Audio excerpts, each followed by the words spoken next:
Rumble and Facebook. Of course, on the Facebook side, now I have to go over to the Facebook page and hit go live. Because why would it be simple? Okay, go live.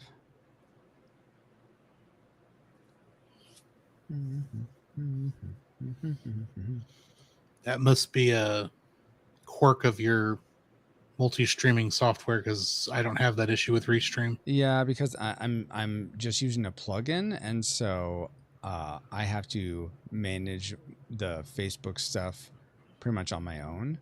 Gotcha. So it's a wee bit annoying, but I get by here. I do remember those days. Yes. Aren't they wonderful? Except not. All right. Well, welcome everyone to another installment of Junkyard Juggernauts Playtesting. I'm joined by Brian and Drew, my friends from different podcasts. Why don't you guys go ahead and we'll do a little bit of plugging here at the beginning and then at the end. So say who you are, who you're playing as today in Junkyard Juggernauts, and where people can check you out at. So let's start with Brian. Hi, I'm Brian from the Geek at Arms podcast. You can find us at geekatarms.com. And I am playing as Hobart, the advanced wind Mageineer. Ooh, oh, so you're going to play the advanced side, it sounds like. Oh, You're welcome to play advanced or novice. It's if you want novice. I think I played once before, so I'll go ahead and play the advanced. Okay. I didn't realize there was a difference. Yeah, so with the, I'll say real quick there, and I'll show my card as an example on the screen. So the advanced side, you get the, there's these two unlockable specials at the bottom, one in action, one in reaction. And then the heroic feats actually scale. The more you get, the more powerful they become. And your base stats for each Mageineer are actually slightly different. They're a bit more on advanced, but on, if I flip my card over and I'm showing on screen, for the novice version, you do get a little bit of flavor text at the bottom of the card, so that's kind of nice. But the heroic feats don't scale; they're always just +5 for each one. And then the base stats are a little bit different, and there's no unlockable specials. So those are the differences. I usually play advanced, but I mean, I know this game fairly well. So it's not an issue. I would hope you knew this game fairly well. What game is this? Thank you for lurking, Lesty, while you study. Drew, tell us who you are, who you're playing, and where can people check you out? I am Drew from the Cellcast, where we review animated movies and television shows, and I am playing Saffron today. Awesome. Are you going to be playing advanced or novice? I'm playing whichever card was face up when it came up, so that's what I'm doing. Okay, that's advanced. Awesome. And I am... Because I don't know how to turn it over. You hover over and press F to turn it over. Oh, of course, it's something simple. F for flip? What is this? You may just have to... trying R for rotate. It just wasn't working. Let's see. Oh, to rotate the card. R is for rolling for the dice. But I was just making funnies. Oh my goodness! Now's not the time to throw me, guys. But for those that don't know, my name's Francisco. I am playing as Riviera today, and you can find me and my co-host Paul at RetroRewindPodcast.com, where we review movies and games that are 15 years or older. All right. So let me. Okay, I am going to play novice, by the way. Okay, that is totally fine. Let me know if the music is too loud or annoying. I'm going to do a little bit of setup. I have to populate the cities with... No, not that. With the different cards. One of them will be the Warlord's Lair, which we will be searching for as part of the main thrust of this game. To find the Warlord, defeat it, and save Galmany. We are playing the 1 to 3 player version, which means we are all going to be playing as Mageineers. None of us are the Warlord character. That's why the Warlord card is up here on the board exposed. Otherwise, it would normally be in this junk pile down here in the 3 to 4 player version, and one of us would get the Warlord and play as them. Let's see. So let me give this to you, this to you, and this to me. And then we're not playing with the green one. All right, so guys, to start the game here for Junkyard Juggernauts, just to make sure everyone's clear on the goal, a warlord has attacked the land. Our parents, the king and queen, have disappeared. We're not sure what happened. And then refugees from the cities of Galvany have come to the main city, Seneschal, to let us know, hey, there's these big machines attacking and enslaving the cities. And as they're doing that, their flames erupt throughout the city of Seneschal. So our tutor, Dobrin, who's been teaching us the ways of Mageineering, that's merging magic and machines, has decided to lead us, the siblings of Riviera, Hobart, and Saffron, out of Seneschal down into the Junkyard, where he believes we can find some old parts from the old wars to construct new Juggernauts, these mechs, and hopefully be able to fight back against these machines and find out what's causing them. So, spoilers, it's a warlord. Okay, so we're going to... How we start, and this is different from both the last time you guys have played, it's a lot simpler. Essentially, we're going to start with the player who has played this game, and actually I need to write this in the rules because I think this is paramount. Let's see. Player who played last or most. Okay, so the player who played this the most gets to go first. And you may be thinking, well, that's fixed, Francisco. You played this the most. You're always going first. Here's why. So for the first phase of the game, it's a salvage phase. So in this junkyard, we're each going to be collecting 6 cards. We go around. The first player to go, which will be me this time, will draw 6 cards, all face down. I don't know what they are. I'm just taking 6. Then the player to my left, which is, I think if I'm going clockwise, that'd be Drew. He'll take 6 of the cards that are face down. And then Brian, you'll take 6 cards that are face down. After that, we will decide between 0 and 3 cards that we want to get rid of, that we don't want for our to build into our Juggernaut or to have in our hand. And we'll put them all out face up. Then we're going to put those back into the main deck, shuffle the deck, and then put face up all the number of cards that we all put back in. And then Brian will get to take will get the first pick of those cards, however many he put back in. If he put 0, then he doesn't pick any. But if let's say, Brian, you put 3 cards back that you didn't want, you'll get your first draw of the face up 3 cards. Drew, you would then get the next, and I would get whatever's left of the face up cards. So that's why it's more advantageous to go last in the first round, because you'll get to go first in the last round. That's why the person who has played the most gets to go first, because it's sort of just everyone's blind at first. Any questions about that component? Don't think so. No. Okay. So I'm going to start, and I'm just going to hover over a card and press T to take it into my hand. Going to do that to get 6 cards and 1 more. All right, so now I am done, and it is Drew's turn to do the same thing.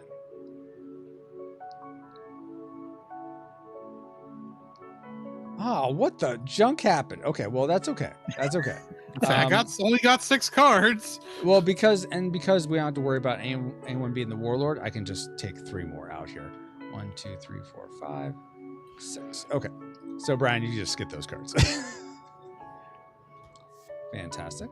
All right, and now pick up 0 to 3 cards that you don't want to keep, and you're going to just put them face up around this little Malcolm standee here, down around where the junkyard was. Oh, let me say, before, you may want to take that back. Let me say this before you get rid of cards. There are, to keep in mind as you build, there is no more build bonuses or affinity bonuses. Essentially, you're only focused on getting the highest power cards you can to have the strongest Juggernaut you can. And if you're playing the advanced Mageineer, you're trying to get the right colors to unlock your certain build specials. So just so it's abundantly clear for you, Brian, since you're playing the advanced side, if you want to unlock the action static shock, you will need 2 wind arms, 1 earth leg, and and one, and the other leg could be wherever you want. To unlock the fan the flame reaction, which is something that happens when you get attacked. Hey, good afternoon, Babo. You would need one fire arm, one fire leg, and one wind leg in your Juggernaut build. Does that make sense? Yep. Okay. And the last thing to say is there's a new mechanic for affinity cards. If you play an affinity card, dang it, an amplify card. If you play a card as an amplify effect before your action, and it matches your Mageineer, it will not get junked. You will put it below your player board. It will be used for the remainder of that combat session, but after combat, you'll get to return it to your hand. And there's also a new dice roll for amplify effects. If you roll a 3, then that will allow you to, if you roll a 3 and that's the dice you choose, you can return a card that's used back into your hand during combat. So this is a way to incentivize people to not just hold on to all their cards until the last battle. So if you have a card that matches your Mageineer, so for instance, Drew, any orange, red cards, any fire cards you have, if you play it during any combat and it's used up for that combat, but then it comes back into your hand after. And for Brian, it'd be purple cards. For me, it'd be blue cards.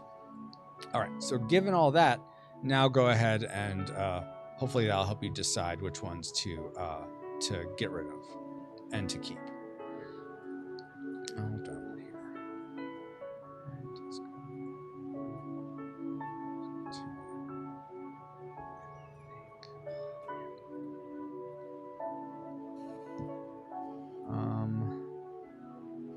I'm gonna try. Yeah, I'm probably gonna do that. So let's get rid of. That's those two. Okay. And when you're done putting your cards out that you don't want, just say, "I'm done." Yeah, I'm done.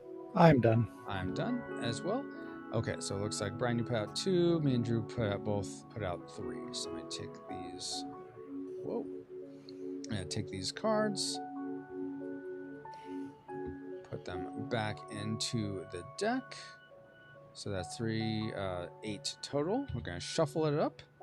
We're gonna take these and flip them over. 1, 2, 3, 4, 5, 6, 7, 8. Okay, Brian, you get to start by picking any 2 of those that you want to take. What, the win ones? Why did you take those? I can't imagine. Okay. Your turn. I know it's not very red out there for you, Drew, but...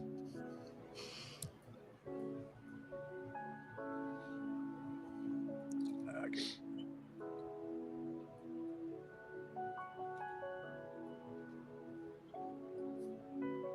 All right. You're done. Oh, you took. It looks like you took 7. Or I somehow got my character card in my deck. Oh, okay. Get it out now. Yeah, there you go. You got it.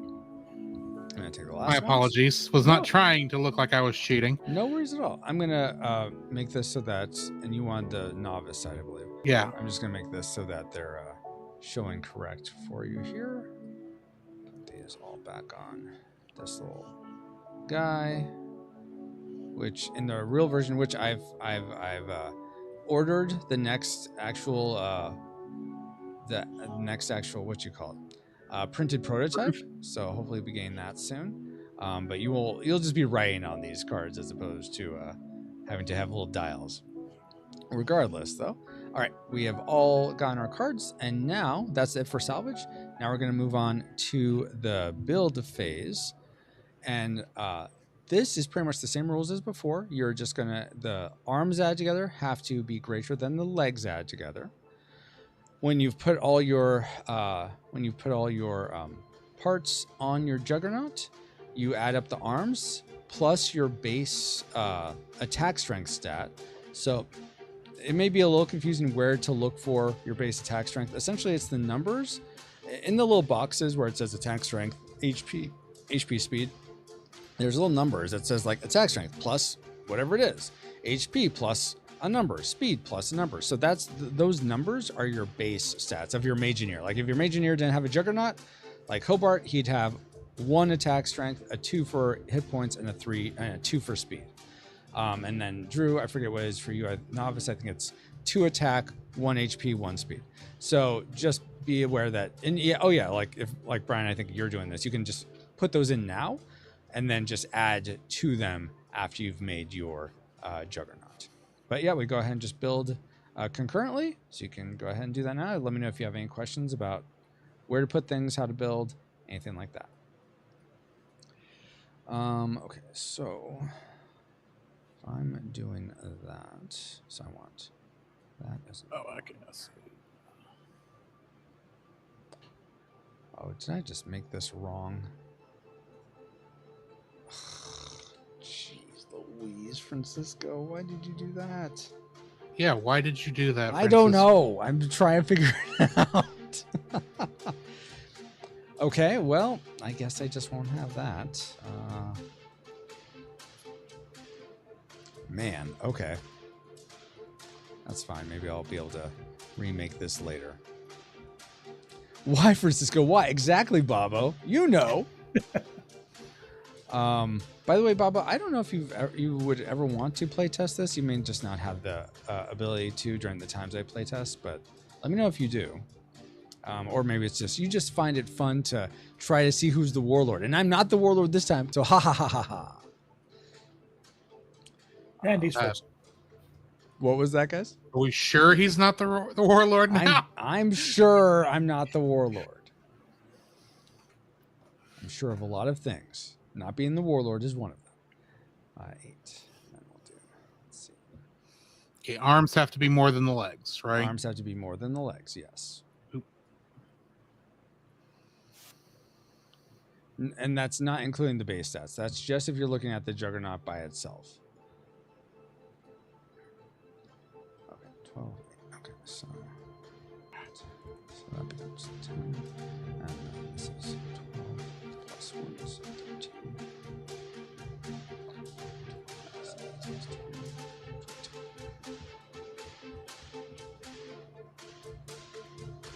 All right.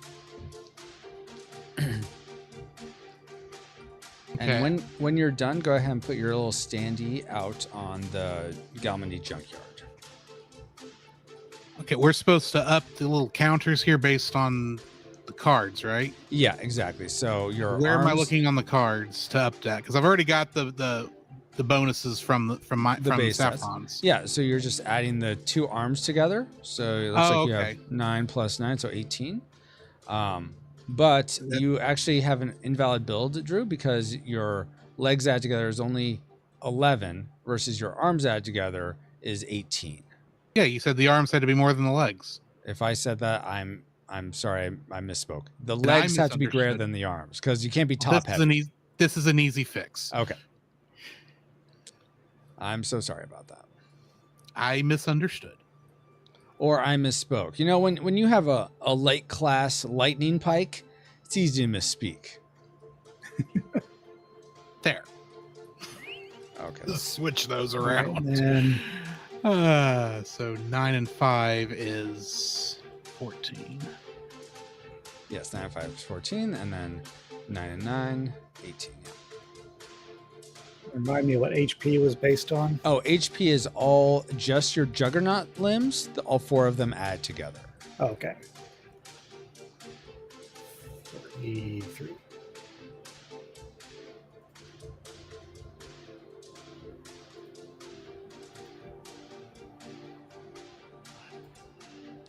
So I'm just checking your guys' math here. Let's see, 15, yep.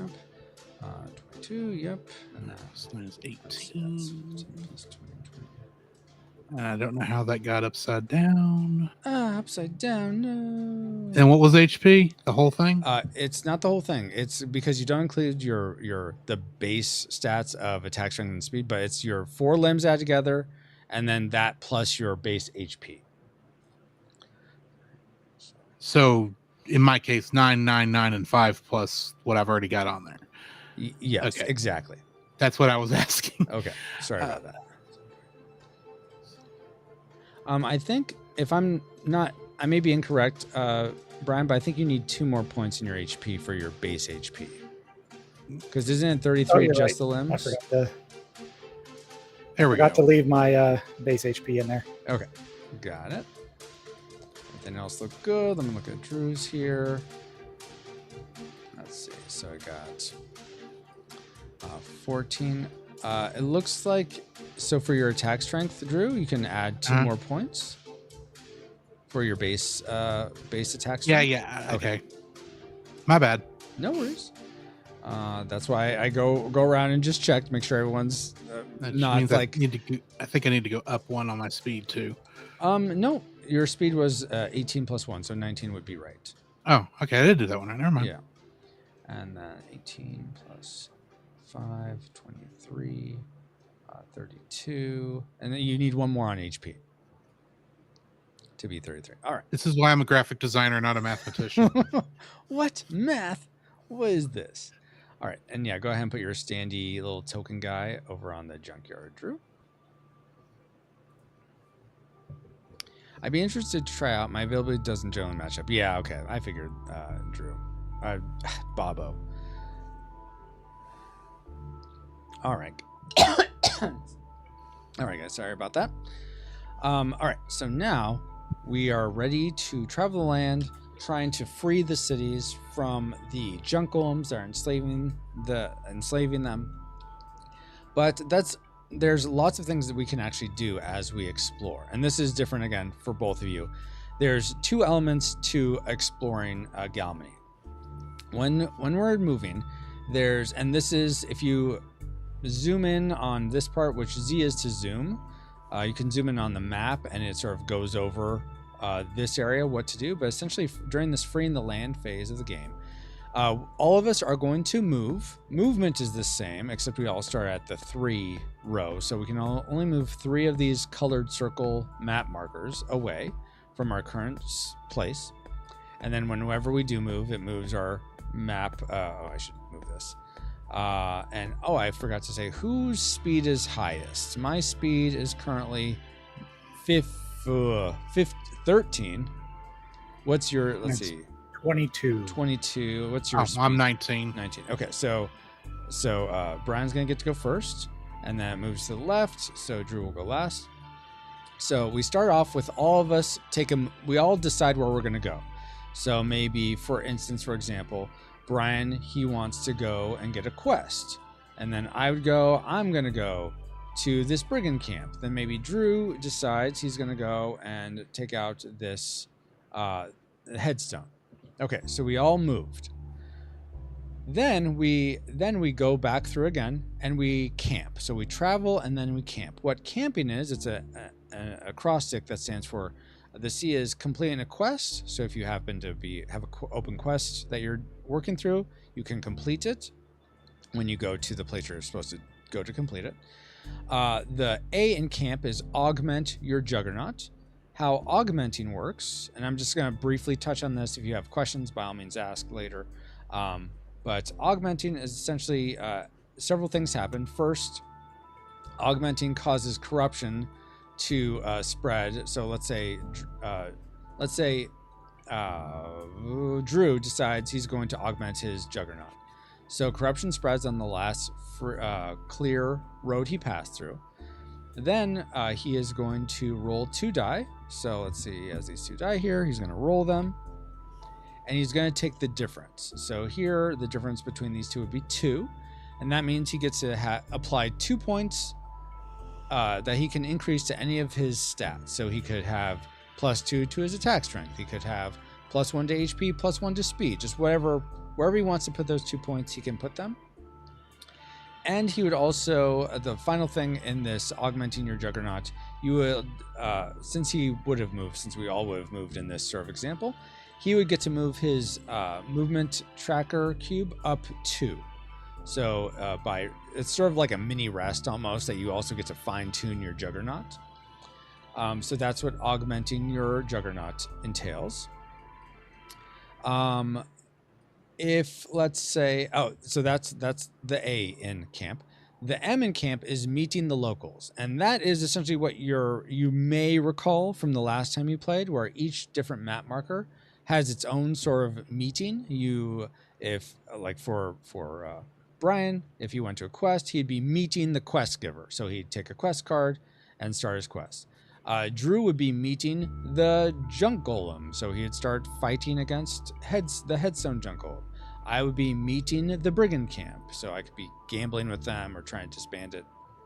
So wherever the map icon is that you're on, that you meet whoever's there. That's the meeting. The P in camp is patrolling the bounds. Patrolling the bounds is essentially you're going to be looking for creatures, just random creatures to fight. And why you might want to do this is you'll always get a potion after you fight, depending on how powerful, what the Warlord power multiplier is. Let's say it's at 2. If you do find a creature to fight, you'll get 2 potions by winning the fight. Also, when you win the fight, you're going to roll a die. Actually, let me double check that I got this right. And you can look at the rules by clicking the little document icon in the lower left of your screen. I'm just going to check this, the loot part for defeating a creature, just to double check I get this right. Okay, you slay the creature. Once you've slayed a creature, you're going to roll 1d6. If your result matches your base speed, so for instance, if it was Brian, as Hobart, his base speed is 2, so he'd roll a die. Let's say he rolled a die, got 2. He would get to take a quest card. Let's say it's this one, and he would get to just get whatever the artifact or amplify is without doing the quest. He'd get this special loot of the quest reward. So that might be a reason to patrol the bounds, because essentially that creature drops a artifact or some extra special loot. And there's now 8 quest cards here, so don't worry if we go through all the quests that you might run out. I think it'd be a lot tougher to go through all the quests and run out. Okay, so that's again, the C in camp is completing a quest. The A is augmenting your Juggernaut. The M is meeting whatever's at the current specific map marker you're at. And P is patrolling the bounds. The patrolling the bounds combat is a little different than the other combat, but we can, if any of you decide to do that, we can go through it. It's just a chart that we go through and sort of explain. We just go step by step through it. Any questions about any of that? Feel free to ask questions as we go, but any initial questions before we start? Not yet. Okay. No. Not yet. All right. Well, Brian, you get to begin. So go ahead. You get to start. Okay. And I learned my lesson the last time by going for a quest first that I could not complete. Okay. So let me keep in mind though, you can do the augmenting, the meeting, and the patrol at any map marker. You don't have to go to a specific one to do the augmenting and patrolling. The meeting is dictated by whichever one you land on, and the completing the quest is dictated by whatever quest you're going for. All right, so I'm going to stop here and do the augment. So how does the augment work again? Okay, so you're going to take 2. So first we're going to put a corruption out on the board. You're going to take 2 dice and roll them. Oops. Preferably not into your hand. Really, guys, I rolled a 1. The best result you could get is a 1 and a 6. I rolled this 1 and 6. Oh man. Okay, so that's the worst you could get. That means you get no points to augment. Nothing at all. But so I had forgotten to reset these to 3. However, you still get. One other thing with augmenting that I totally forgot about. If you want to switch out a card in your hand with a card in your Juggernaut, you can also do that if you are augmenting. So is there anything in your hand that you want to switch out into your Juggernaut, Brian? Nope. Okay. There is not. All right. Then the only other thing for augmenting is you get to move your movement tracker cube up 2. Oh, and I'm so sorry. It's probably painfully obvious to anyone that's been watching. I haven't played this in a week, So I forgot. We're all supposed to move, and then we each do our Ah, camping action. So I would move next. I am going to go to a quest, actually. 1, 2, 3. But I'll decide whether or not I do the quest later. Drew, now you get to go. 1, 2. I'm going to do a quest also. Okay, you're going to do I'm going a different way. Dun, dun, dun. Now, if you go through Lava Road, do you have any water? You do have a water limb. Okay, so you don't take the 5 damage. Otherwise, you would take 5 damage for traveling through Lava Road there. You mean the fire limbs don't help me with that? No, they do not. Just water. Okay. Because you can't drink fire. I mean, I guess you could, but it wouldn't be very good for you. How do you know I'm not a fire breather? Good point. All right, so now we all do our camp action. Brian, you did yours already. So I'm going to go ahead and do mine, and I am going to take a quest. So I'm going to flip this over. All right, this is Zach Zeal. Making your way along the road, your Juggernaut's footfalls allure a seemingly short man using a tree as a crow's nest. Walk a lighter, rabble. I nearly fell. Can't see where the Watcher Walk ghost keeps his treasure from down there now, can I? Feeling both baffled... Yeah, drink lava, Baba. Okay. Feeling both baffled and intrigued, do you lose 1 arm or move down 3 on the movement track by randomly digging for treasure? Take this card and draw a card. Leave the man to his delusions. Place this card in the Warlord's amplified pile. Well, I think I'm going to lose a limb for this. Wait, do I lose an arm or just a limb? Lose an arm, okay. Yeah, I'll lose this arm, I guess. So I'll junk this. I'll take this card into my hand. So there are 2 quests. This is one of them where you don't have to travel to complete it. There's one other one, but this one I can do right away. I'll lose the arm. I'll take the hit to my attack strength of 4. I take a hit to my HP of 4. But I also get to draw a card. So I'll draw that. And because I completed the quest heroically, that takes a gate off of Seneschal. So we have one more little potion to use up here. And I also get a heroic feat. So I'm going to apply...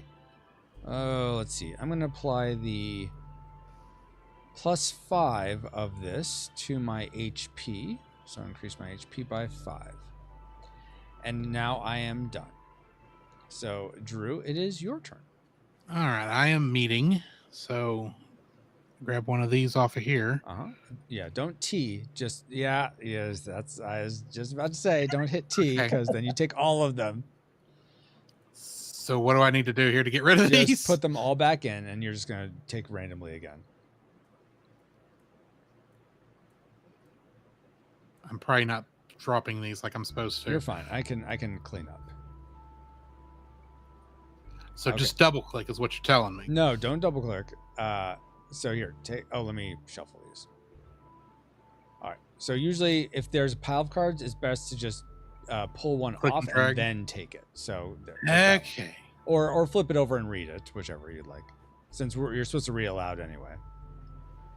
How do I rotate? Oh, hang on. You can just hit spacebar and it'll bring it up big for you. Okay. Your Majesty, please help. You turn back to see a couple carrying their child on a mat. Our daughter is near death. We are trying to reach the Bronze Owl in Lava Sands, for if she sees it, she will be healed. But it is still leagues away, and we fear dying on the sands. You understand their futility, and that they see you as their child's only hope. You decide to either take the girl but lose 10 HP, the Fire Owl spirit blesses you, take the card and remove any 1 corruption, or decline to help and the parents curse your family, all allies lose 6 HP and discard. It's not that far away. It's just right over there. Yeah, it is just right over there. Yeah, so... You can see it from here. No, it's really leagues away. Yeah, it's like what? My next move? Yes, it's your next probably. Move. Yes. I got lucky on that one. So yeah, I guess I'm probably going to do that. What? Okay. Take that first. didn't take the first thing, so then Not what you're taken? going to do is you can't complete it yet because you'd have to move. right. Since So there's an icon. Gotcha. So it goes. There's a little on your player card. There's a place that says Open Quest with an up arrow. So I put it there for you, but it just goes Gotcha. right there. And then you would, on your next camping action, after you travel to the Bronze Owl, you would complete the quest as your camping action, and then do whatever's on the card to do that. All right, so that's you. Okay, and then you move down 1 for that movement. Okay, now we look to see if anyone is at the 8, because that would mean corruption would spread overnight, but no one is at the 8 row of movement. So now we go back to Brian playing Hobart. Okay. So now we're just traveling. We're not Just camping traveling. yet. Up here to Headstone. Okay, and make sure you move your movement tracker cube down 1 whenever you do that. All right, I am going to. What am I going to do? Man, I need. I'm going to stay put, and I'm going to augment. So I'm just staying here. Hey, Dustin. I think I was No, Dustin, you didn't. I didn't have you on for today, so I think it's because you had that business meeting, so you didn't apply for today. So no worries. How are you doing? How did that go? Drew, what are you doing? I am going to complete the quest. Well, you have to travel first. Sorry. Okay. Boop. And then move your movement tracker cube down 1. Which, because you passed a W, it spawns a corruption token as far from us as possible, which is about right there. Okay, now we go ahead and we've traveled. Now we're all going to camp. So, Brian, you start. Well, I'm going to. Hang on. Don't I need to do something with completing the quest? That's your camping section, which you'll get to as we we go haven't done through. that yet. Okay. Yeah, we all Sorry. traveled. Now we're all going to camp. So, Gotcha. Brian's first, so he gets to camp. I follow. Now. I'm meeting this friendly junk golem. Oh yeah, very, very friendly. All right, so let me do this. Which one is it? We'll go with that. Oh no, we'll keep with that one for now. All right. So first off, this guy is going to have double his attack strength, whatever cards we pull for attack strength, and you're going to take -10 to your HP to start, Brian. Right. So I will do that now. Yeah. I'll go ahead and build him out. The first card becomes the legs. Oh, geez. Okay. I'm glad that wasn't at least an arm. So he has a speed of 10. Well, not 11. Come on. Okay. He has one arm of. Yikes. Oh, first Cellcast. Oh my gosh. You're here, Cellcast. I know, but nobody else has claimed it yet, so. That's fair.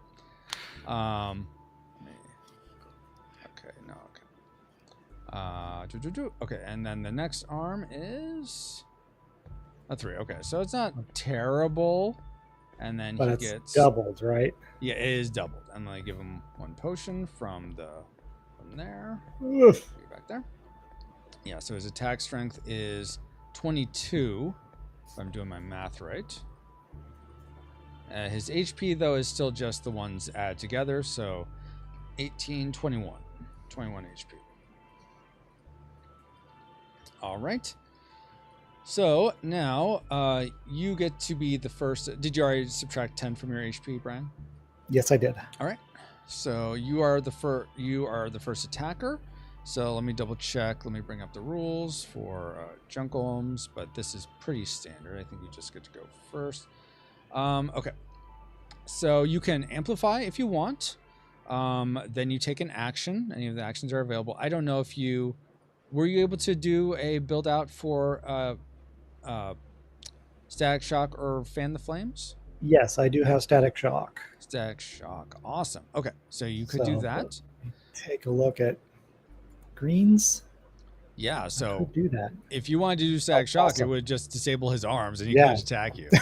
That seems like the rational thing to do because then he can't do anything to Yeah, me. exactly. And because it won't reduce his HP, he won't try to defend it. All right. So my green leg is disabled. Yep. And then that disables both those. He is not going to counter that either. He takes no damage, so he can't counterattack. And even if he could, he has no his what do you call it? His attack strength is effectively 0. All right, but it is his turn, so he's gonna look at you super menacingly, like, "How dare you do that? Why don't you just back off, man?" And not do I anything. spit on him. I'll gnaw your legs off. Really, Drew. Really? Well, I mean, he's missing both arms. He's only got one leg. Yes. Thank you. All right, now is back to. Oh, I forgot to change this. Is back to you now, Brian. And I will attack. Attack. Okay, what is your For attack? 15. 15. All right.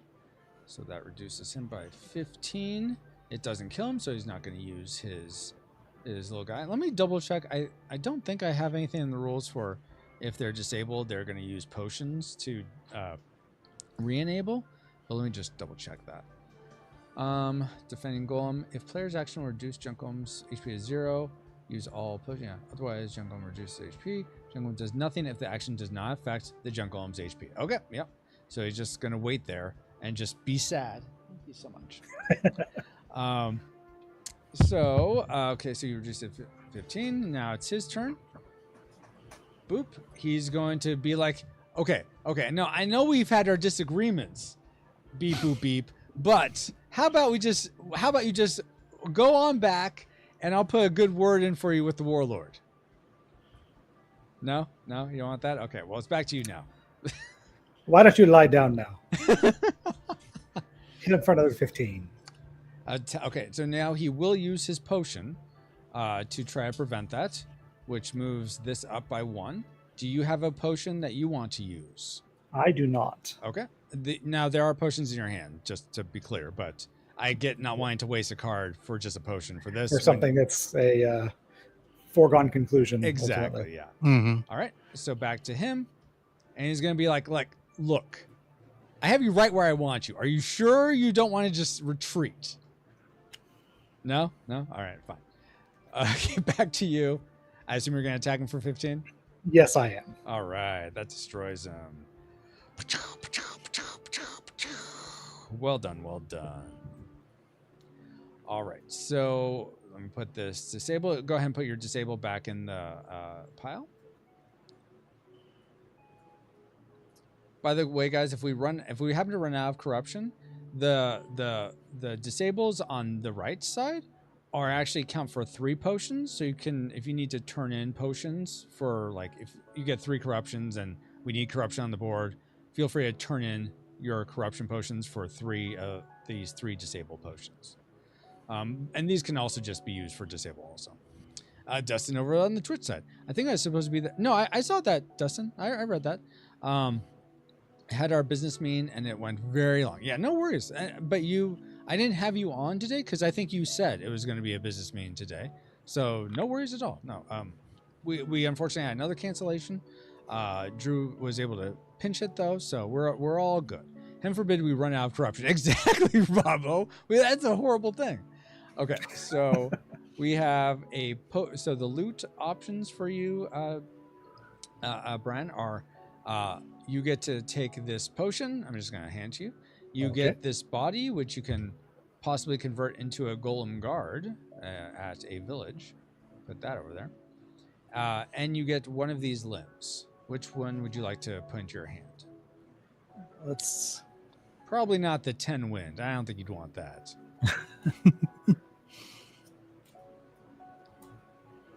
Oh, do keep in mind, guys, I know last time 3 was the not today. 10 is now the not today card. Okay, you took that. So the Warlord is going to get this one. And then this is going to go in the junk pile. So good job winning that one, Brian. Oh, are you going to search the city? Oh, wait. You can't search the city because there isn't enough there needs to be at least as many corruption on the board as number of players, which there is not. So I had a question about that. Yeah. So can we come back and search a city after the corruption has spread further? No, you can only come back and search a city that wasn't searched initially after all the other cities are free. Okay. Because it's because like, I was always curious, like, what if the Warlord was there uh-huh, and we we hit it first and we can't search it. It's like the game can never end. Oh no. You can only you will search it, but it's like you have to After all the other cities. Thematically, it's like the other cities are hurting desperately. You can't just I'm going to take some more time to search. No, you have to just leave right away. If you're there, it's like okay, I'm going to scramble and like search right now. But Dustin says, "What? The 10? Boo! Yeah, why would you take the 10?" Though, Dustin, I don't have to worry about that. No one cancel everything doesn't seem good to you. I don't... None of us are playing as the Warlord. We're playing a game of just the 3-player versus the game-controlled Warlord as a way to test whether or not if more balancing needs to be done. If 3 new players, I mean, the idea is maybe you just got this game fresh from its Kickstarter. You have a gaming night. It's like I have 2 other friends. Hey guys, let's play this. I just got this. Let's see how it goes. I wouldn't want it to be just a complete pushover. Yes, I want you to win that initial game, but I wouldn't want it to be so like easy it's boring. So we're testing that out. And so do we move the Warlord power up? Yes, thank you, Brian. Yeah, we would move the Warlord power multiplier up 1. But because you weren't able to search the city, no tokens come off of Seneschal. Okay. All right, so now it is my turn. And I decided I was going to augment my my Juggernaut. So I'm going to roll these 2 dice. Oh, actually, I'm going to put a corruption on the board. So now, next person to fight a city would be able to search. And I saw chat there. I will look in a second. Okay, so I got 2. So I'm going to add 2 to my attack strength. I am going to actually put a limb into my Juggernaut. I'm going to put this, let's see, could I do this? 12. No, I couldn't do that. Dang it. Oh no, that actually is fine. I'm going to put this. And I get the heroic feat also, right? And oh yes, you do get a heroic feat. Okay, Sorry about I put that on my speed. You put it on your speed? Okay. So did you increase it by 5? Yes, I did. Awesome. Okay. Okay, and what was I doing? Oh yeah, so for augmenting, I put the 7 that was in my hand into my Juggernaut. So I'm going to increase my HP by 7 and my attack strength by 7. I still have 11 over 12, so that's fine. I'm still valid, and I am done. So now, Drew, it's your turn. All right. So I am going to complete the quest. Awesome. Okay. So it looks like you need to reduce your life by 10. Get off the screen. While you do that, let's see. Baba says, Drew is the Ken Oberfell of the network. Obscure sports reference. He was a solid pinch hitter in baseball. Oh, okay. Thank you. I had no idea, Baba. Yeah, I had no idea either. And then All right. Dustin says, up the ante from 1 potion card to a 3 potion card. Yes, he did. Oh, that's true. He did get the 3 potion card with that. And then I can take this card and remove any 1 corruption. Yes. Is that what take to? Oh yeah. Yes, exactly. That's you take this card and remove any 1 corruption. So where will you remove it from? Considering I don't know what the corruption actually does. Oh, let me explain that, because that's probably a good thing to know. Yeah, because it's like I don't know which one would be the best one if I don't know what it does. So, first off, the higher the Warlord power multiplier is, the worse the corruption is for all of us. But what if it stays just at 1 somehow, which it wouldn't. But regardless, if it were to stay at 1, then if we were to find the Warlord and start fighting it, all the corruptions and all the corruptions, all the unsearched cities become essentially potions. Let me backtrack. That's wrong. All the corruption tokens become potions for the Warlord to use.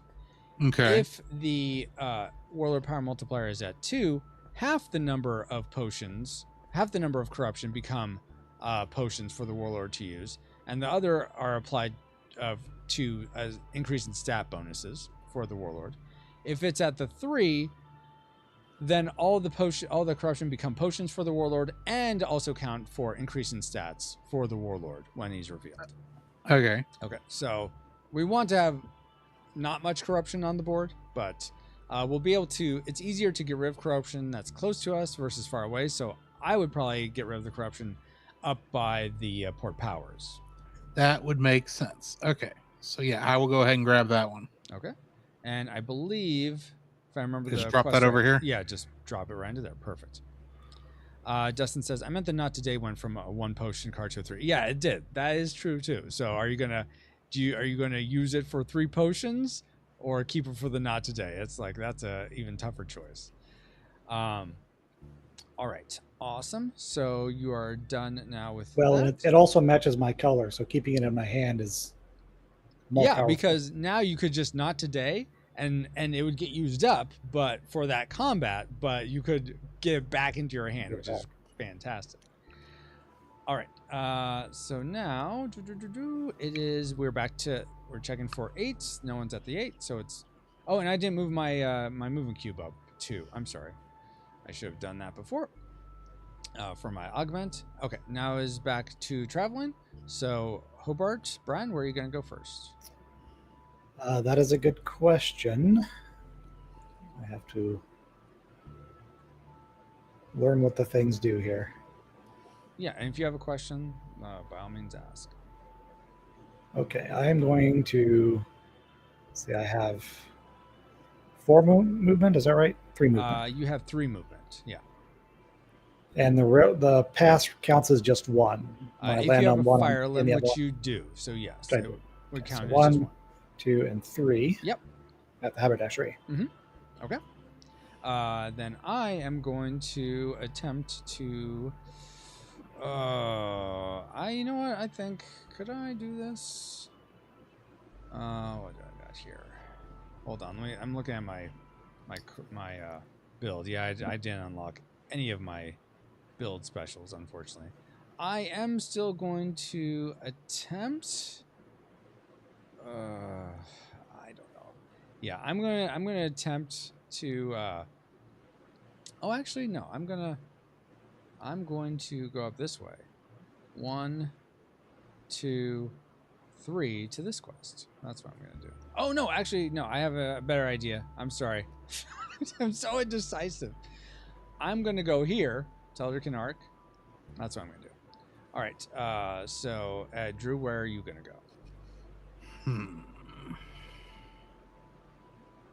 I'm looking. Okay. You can also stay put and augment if you want to like increase your movement track up, if that's what you choose to do. Or if you start heading to Headstone, you could go there and rest. It would just take 2 turns to get over there.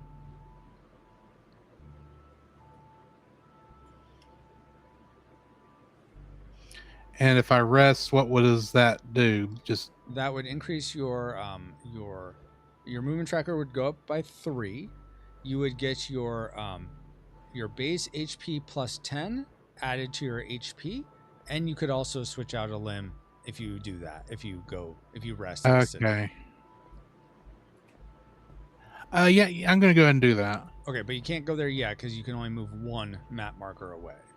So you'd have to go to the quest one, do something there, and then go Headstone the next one. Okay, well then, what is this one down here?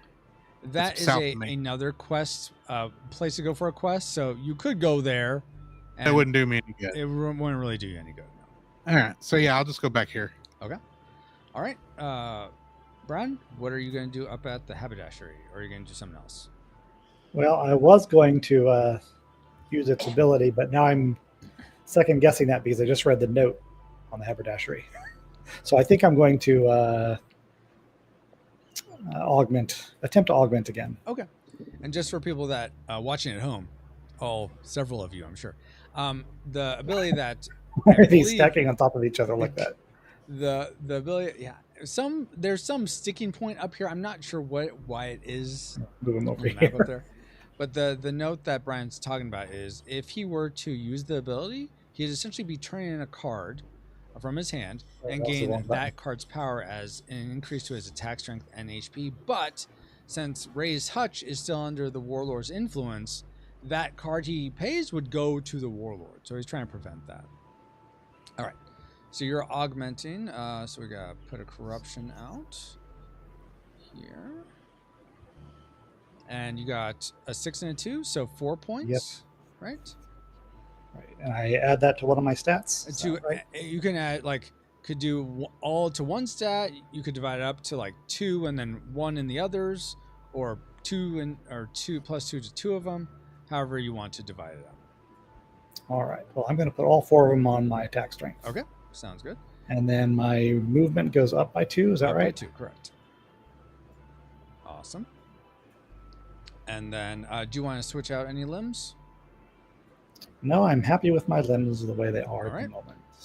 For me, I am going to try this thing, patrolling the bounds. So I'm going to do the P in this because I'd love to get a quest without doing a quest. So here's how patrolling the bounds works. I am going to take 2 cards, put them one on top of the other, flip them over, and this is essentially the name of the beast, or the type of beast I'm fighting is the left leg name and of the top card, and the right leg name of the bottom card. So I'm fighting, bless you, a static spider. Doesn't sound too menacing. All right, and here's how combat for creatures works. After I switch the music. First, we're going to determine who is the first attacker. So if the creature's bottom card legs element matches your Mageineers element, the Mageineer is the first attacker. It is not. The bottom card is green/earth. I'm water, so it doesn't match me. So the creature is going to get to attack first. So it's going to do that. And it's going to attack me. If the creature's top arm card, bless you, matches your Mageineers element, it doesn't. The creature's attack is nullified, but it's not because it doesn't match me. So this is like the worst type of creature I could be fighting right now. And essentially, it's not the worst type. Its attack strength, its speed, and its HP are all 8.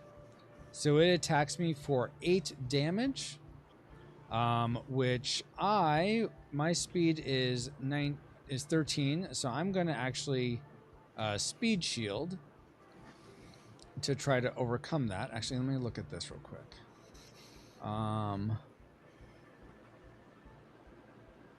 going to do something else instead. Yeah, well, I'm still going to probably speed shield, but I'm going to play this Amplify, and this is what I got from Zach Zeal. Water Walk. Add to the power of all water in play to your speed until the end of your reaction.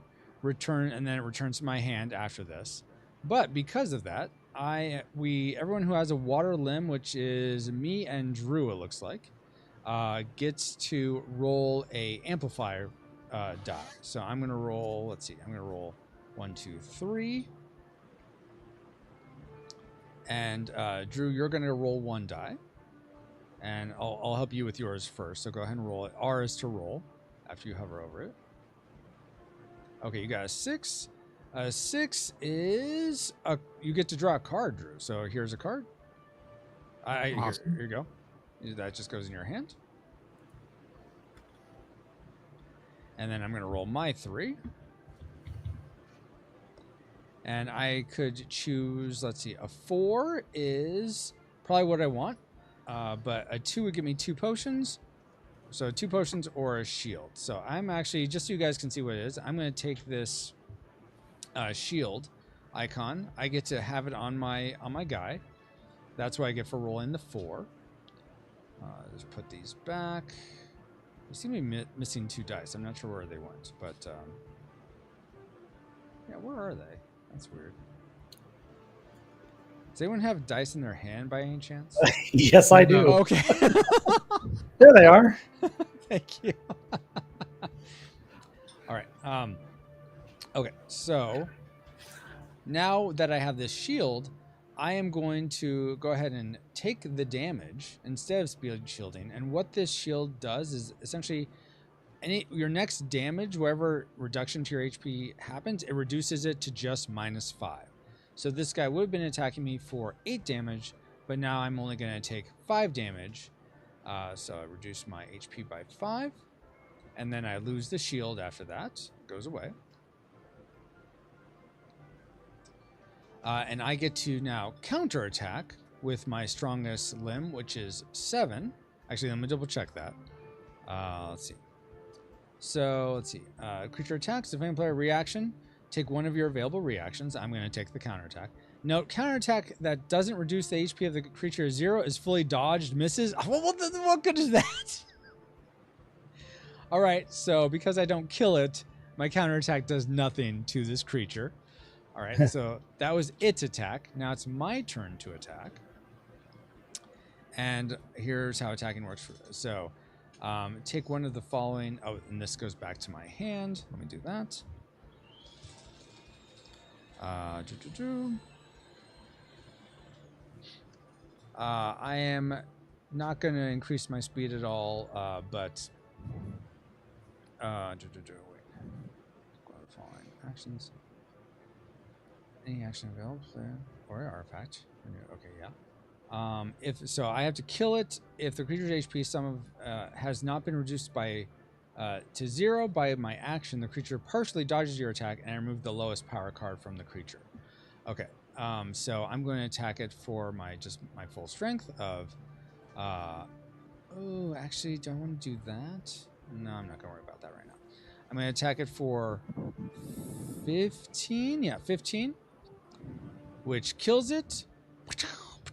So it dies. Good job on me for killing the creature. Oh, geez, I totally forgot to.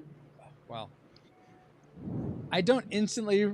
Sorry, guys. This is one of those things where I think I need the rule book out because I was actually supposed to roll to begin with to see if I can find a creature. So. Okay, 4. Silly Francisco. I know, right? Essentially, you need to roll a number higher than the Warlord power multiplier. So really, for the first part of the game, anything over a 1 will reveal a creature.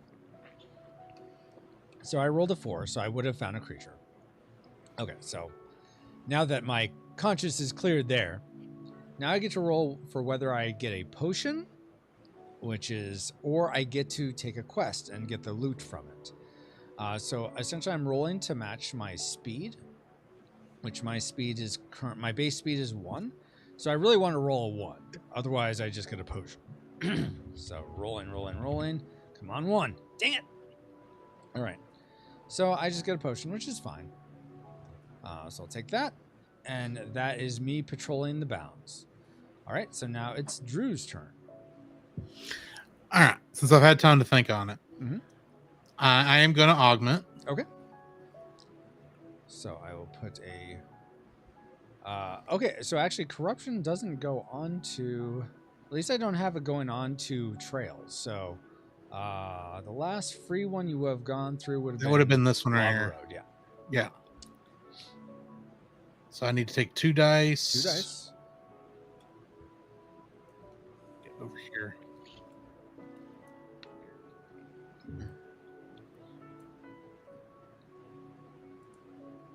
All right, so 1 point. 1. And I'll add that to my attack. Okay, sounds good. And is there a card in your hand that you would like to switch out with one of your limbs? No, not right now. Okay. And go ahead and move your movement tracker cube up by 2. There we go. All right. Oh, sorry. No one's at the 8, so now it goes back to Brian. All right, so we're back to movement phase. Back to traveling. Okay. I'm going to land myself on this quest marker here. Okay. Go ahead and move your tracker cube down 1. I am going to... You know what? I feel like... Oh, man, I don't... Let's see. How far can I go? I am at 3.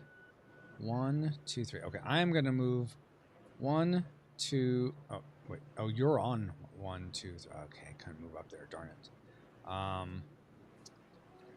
Shoot. Okay, fine. I'm going to just bite the bullet and take on Swift here. Okay, and I move myself down 1. All right, Drew, your turn. All right. All right, and move your movement tracker thing down 1, please. The cube. Awesome. All right. Brian, what are you going to do first for your I am campaign? going to take a quest. Take a quest. Awesome. Oh, nice. Okay. Fifey's delivery. Having seen you come down the road from her stoop, a girl laden with packages weighs you down. Your Highness, I'm terribly behind on my order. Will you deliver these gooey butter cookies and gadgetry gear to Ashley's haberdashery? You can have these potions as a payment. You take the packages and potions, but do you travel to Ashley's making the delivery, or no time to deliver, eat the cookies and use this gear, plus 20 HP? And Ashley's is closed for the rest of the game. I will make the delivery because Make the that's delivery? easy. Okay. Alrighty. So yeah, that exactly goes above your open quests. Awesome. Yep. Awesome. Okay. Then it's my turn, and I'm gonna try taking out this junk golem. Oh, these need to go back into the junk pile. All right, Swift. Let's see what you got here. I'm sure this joke has been made before, but is its first name Taylor? Oh my gosh! Everyone makes that joke. No, it's not named Taylor. It has nothing to do with the singer. Jonathan. Yes, exactly. Yeah, Jonathan Swift. Swift. Perfect.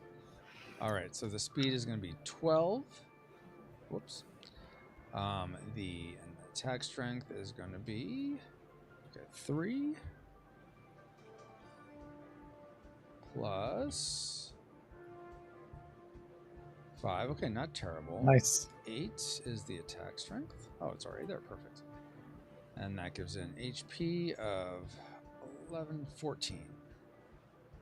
Unfortunately, I can't use any amplify cards in this fight, but I think that'll be fine. And also, this guy has 1 potion. Alrighty, so I am going to... I get to start. I'm going to, let's see, 14, and I have a potion. Okay, I think I'm just in a good place to just kill him outright. So I'm going to attack with my attack strength of, I believe it was 15. Let me double check that. Yeah, 15. He has a HP of 12. His speed is, or HP of 14. His speed is 12. My speed is still higher, so he can't speed shield or anything. So he's going to use his potion to try to survive. I'm going to use my potion, so I should reset this. So that goes up 1 for his, and then up 1 more for mine. He doesn't have 2 potions, so he's dead. All right. Yeah, and stay dead, Swift. All right. So now I'm going to take that. I'm going to take... Oh, what do I want here?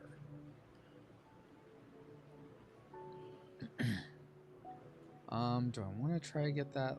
Yeah, I think I'll do that. Okay, I'm going to actually take... Oh, wait, do I need that? The fire for 1? Oh, I do need it for that. I'm just looking to see if I could, depending on the limb I choose, if I could open up one of my build specials. But I think the easiest one for me to get would be the one that uses the wind. So I'm going to take the 3. The Warlord is going to get the 6. 5 goes into there, and I get a potion. Then, let's see. Then the Warlord power multiplier goes up again. I am going to go ahead and search the city. Actually, how do you guys feel? Do you guys feel like you're in a good place to take on the Warlord if I were to reveal him now, or would you prefer I wait? I'm open to either. He won't be terribly strong yet, so Yeah. I'm a little lower on health than I'd like, but I think other than that, I'm feeling okay. So Okay. Yeah. If you find him, we'll be okay. Okay. I think. Then I'm going to go ahead and flip this over, and actually I'm just going to take it in my hand because that's the natural process. All right, it wasn't the lair, guys. So we're going to continue playing, and because I searched the city, we get one of these off of Seneschal, and I get to take a heroic action, which I will increase my speed by 10. And I am done. So Drew. If I meet here, that means I basically rest and everything goes back up, right? Yeah, you'll rest. Your movement tracker cube will go up 3, and you'll get to switch out a limb if you like. Okay, I'm gonna do that. Okay. Alrighty, and it goes up. The HP goes back up to 33. no, it goes up. Well, maybe it would go up actually to 34 because it's your base HP plus 10, so it goes up by 11. All right. Alrighty. So that's that, and now we're going to, because we're going to check. Drew is at the 8. Wait a minute. I had gone down by 10, so technically it would go up another 10, wouldn't it? Or am I misunderstanding? It just goes up by 10 straight. You don't get. You're okay, it goes back up. Okay, gotcha. Yeah, I understand. Okay. Because Drew is at the 8, corruption is going to spread now. So we're going to spread. Spreads to all roads that touch a all roads touching a map marker that itself touch a road with corruption. So there and there, and okay, it doesn't spread to roads that are adjoining to where a Mageineer is, so it won't spread there. There was one there, so it will spread here. Nothing there. Let's see. See anything up here? Oh yeah, there are some up here. So 1, 2 there, and 1, 2. Oh geez, 1 to there, and 1 to there. I didn't know I was going to be putting that much corruption on that place to have taken an augment, I guess. Yeah. Just a reminder, we can always clear corruption. How you clear is whatever route you take, you can clear all the corruption there or none of it. For every corruption you clear, you reduce your HP by the number of corruption squared, but all the corruption you clear you get back as potions. Baba says, cookies. Oh yeah, to the Fifi's delivery. You reduce your HP by the corruption that you cleared squared? Correct, yes. Okay. But you don't have to clear any. That's also an option. You can pass through it without clearing it. Did you say it was you only lose 1 HP per one you clear? No. Is that what I'm understanding? The number you clear, let's say I clear 3 of them. I reduce my HP by that number squared. So I reduce my HP by 9. So if I went, since they're all 1 on each one of these, that was all we would lose is 1 HP if we going through a spot, right? Is that my understanding? Yeah, if you only go through one spot, you would only lose 1 HP. Yes. Gotcha. Okay. I understand. Okay. All right. So now it's back to Brian. And let's illustrate that right now because I've got to go back to Ashley's. Oh, yeah. Perfect. And so do I clear it as I go through? Exactly. So yeah, go ahead and do that now. She is cleared. You get it back as a potion, though. Potion, okay. So here, I just put you 1 did on say it. that. Yeah. And then and my by 1 squared. Okay. And now I'm gonna go. Did you move your movement tracker cube down 1? I did not. Thank you. By the way, if you guys can think of a better name than movement tracker cube, I know that's kind of a mouthful. I'm open to it, but I feel like that's the clearest thing of what I'm talking about when I say it. Fuel? Maybe fuel. Because you use it up as you move? Yeah. Move your fuel cube down 1. Energy. Those are definitely decent. That's better than definitely faster to say than movement tracker cube. Let me write those down. Fuel cube. Energy cube. Or whatever the name of your fuel is in this universe. There, Shecky? Shecky? What is that, Bobo? What if you called that song that Paul keeps playing on the show? Oh, the Araquan bird?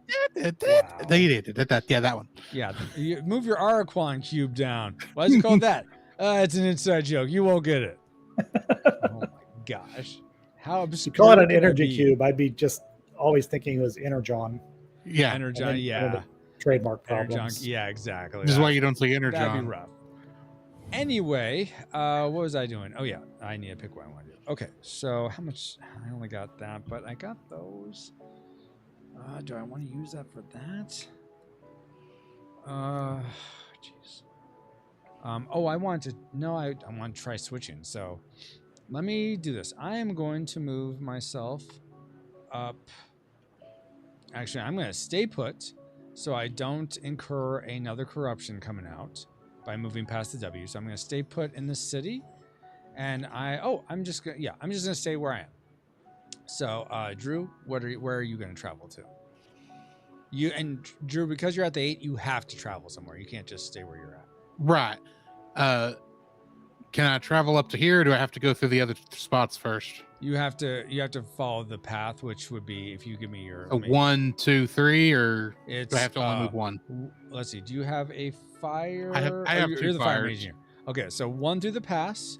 Yeah. 2 the brigand camp, 3 Ashley's, 4 to Oh, goes that way. Yeah. You know what? I'll go to Ashley's. Okay, go to Ashley's. And I will take those, clear those corruptions. Okay. On the way. All right, so that's 2, so you'll reduce your HP by 4. If I can get over there. And I'm going to go ahead and put those on your mat for you. Okay. Shecky is way more fun to say. All right, that's fair, Babo. Move your Shecky cube. You know, the Shecky cube. What? You know. Do I? Do I know? All right. Okay. Brian, what are you going to do at Ashley's? I'm going to complete this quest. Awesome. Take this card into your hand. Okay, perfect. Drew, now it's my turn. I was gonna rest, so I'm gonna do 1, 2, 3. Oh, Dang it! I need to move my cube down, or that's not yet. You know what? I am going to not rest. Move your cube down. When you travel, you should move it down. I'm going to augment instead of resting, even though I would get some sweet HP from that, but I don't want to have more corruption spread. So I'm going to roll this. Oh, I forgot. I do need to put at least 1 corruption out. To be right there. I'll get 2 points, which I'm gonna put. Where do I want to put this? Into my attack strength. And then let's see. So that's the 2. I put the corruption out. I move my cube guy up 2, and I want to change out a limb. So I am going to start with doing. Let's see. I want an arm and no. I want to switch those out. Jeez, none of these will work well. Oh my gosh. Okay, we'll do that as a leg. We'll do that as an arm. Okay, I think that'll work. Okay, so I'm going to switch out my 7 arm. I'm going to put that back in my hand. Actually, so I can see the math, I'm going to do that. And then I'm going to put, I have that. I need a wind. Okay. I'm going to put a 3 out. So my attack strength is going to go down by the difference. So my attack strength is going to go down by 4. But my HP will just go up by the power card I'm switching to. So up by 3. All right.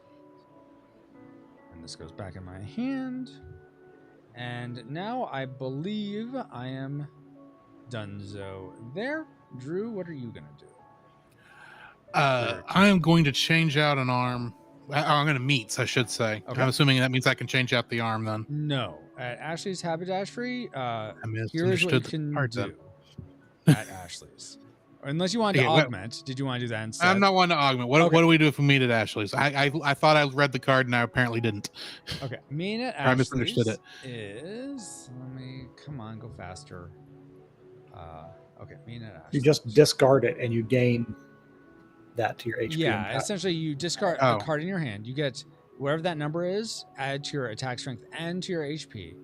But right now, because Ashley's is under the influence of the Warlord, because Ray's Hutch is still controlled by is still enslaved, the card you pay would go to the Warlord. Gotcha. So I probably don't want to do that. 7 arm, not a 4 arm. Yeah, Bob, but because I'm trying to get this build special of Sea's Bounty, and I have for the leg I have and the arm the only win card I have is this 9. I don't have it now. I only had a high 9, and that needed to be in a leg. But for this, I need it to be in an arm. But now I can switch these around and I can make it so that I have this. I just want my arms to not be greater than my legs. That's why I did it that way. I'm going to patrol. We're going to patrol. Okay. Okay. So for patrolling, let me do this. All right. We're going to take 2 cards. Don't I need to roll something first? Oh, yes. Oh, good point. Good point. Okay. Go ahead and roll a die, and you need to have it be a 3 or higher. Okay, you found a beast. Dun dun dun. All right, so let's see what it ends up being. I'm gonna flip these over, and you are facing a desert katana. I hate it when these possessed swords from the desert come and attack me. Dang it. All right, so it has a overall attack strength, HP, and speed of 9. And we're gonna determine who goes first. Let me go to this page again. All right. Place 2 cards, did that. Name the creature, did that. Creature attack strength, did that. Determine the first attacker based on this. If creature's bottom card legs matches your Mageineer. Does it match you? I don't think it does. No. Okay. And then otherwise the creature will attack first. All right, so the creature attacks you. Does the arm match your Mageineer? I don't think it does. Drew, does its arm the top card? Okay. So it's going to attack you for a 9 damage. What would you like to? How would you like to react to that? You could take it, and if you counterattack, you won't be able to kill it. You won't do any damage to it. You could speed shield and absorb all the damage into one of your legs. I don't know if you have an amplify card that you could play that you won't lose. That would make sense to play. I'll counterattack. All right. So you reduce your HP by 9 because that's how much damage it does.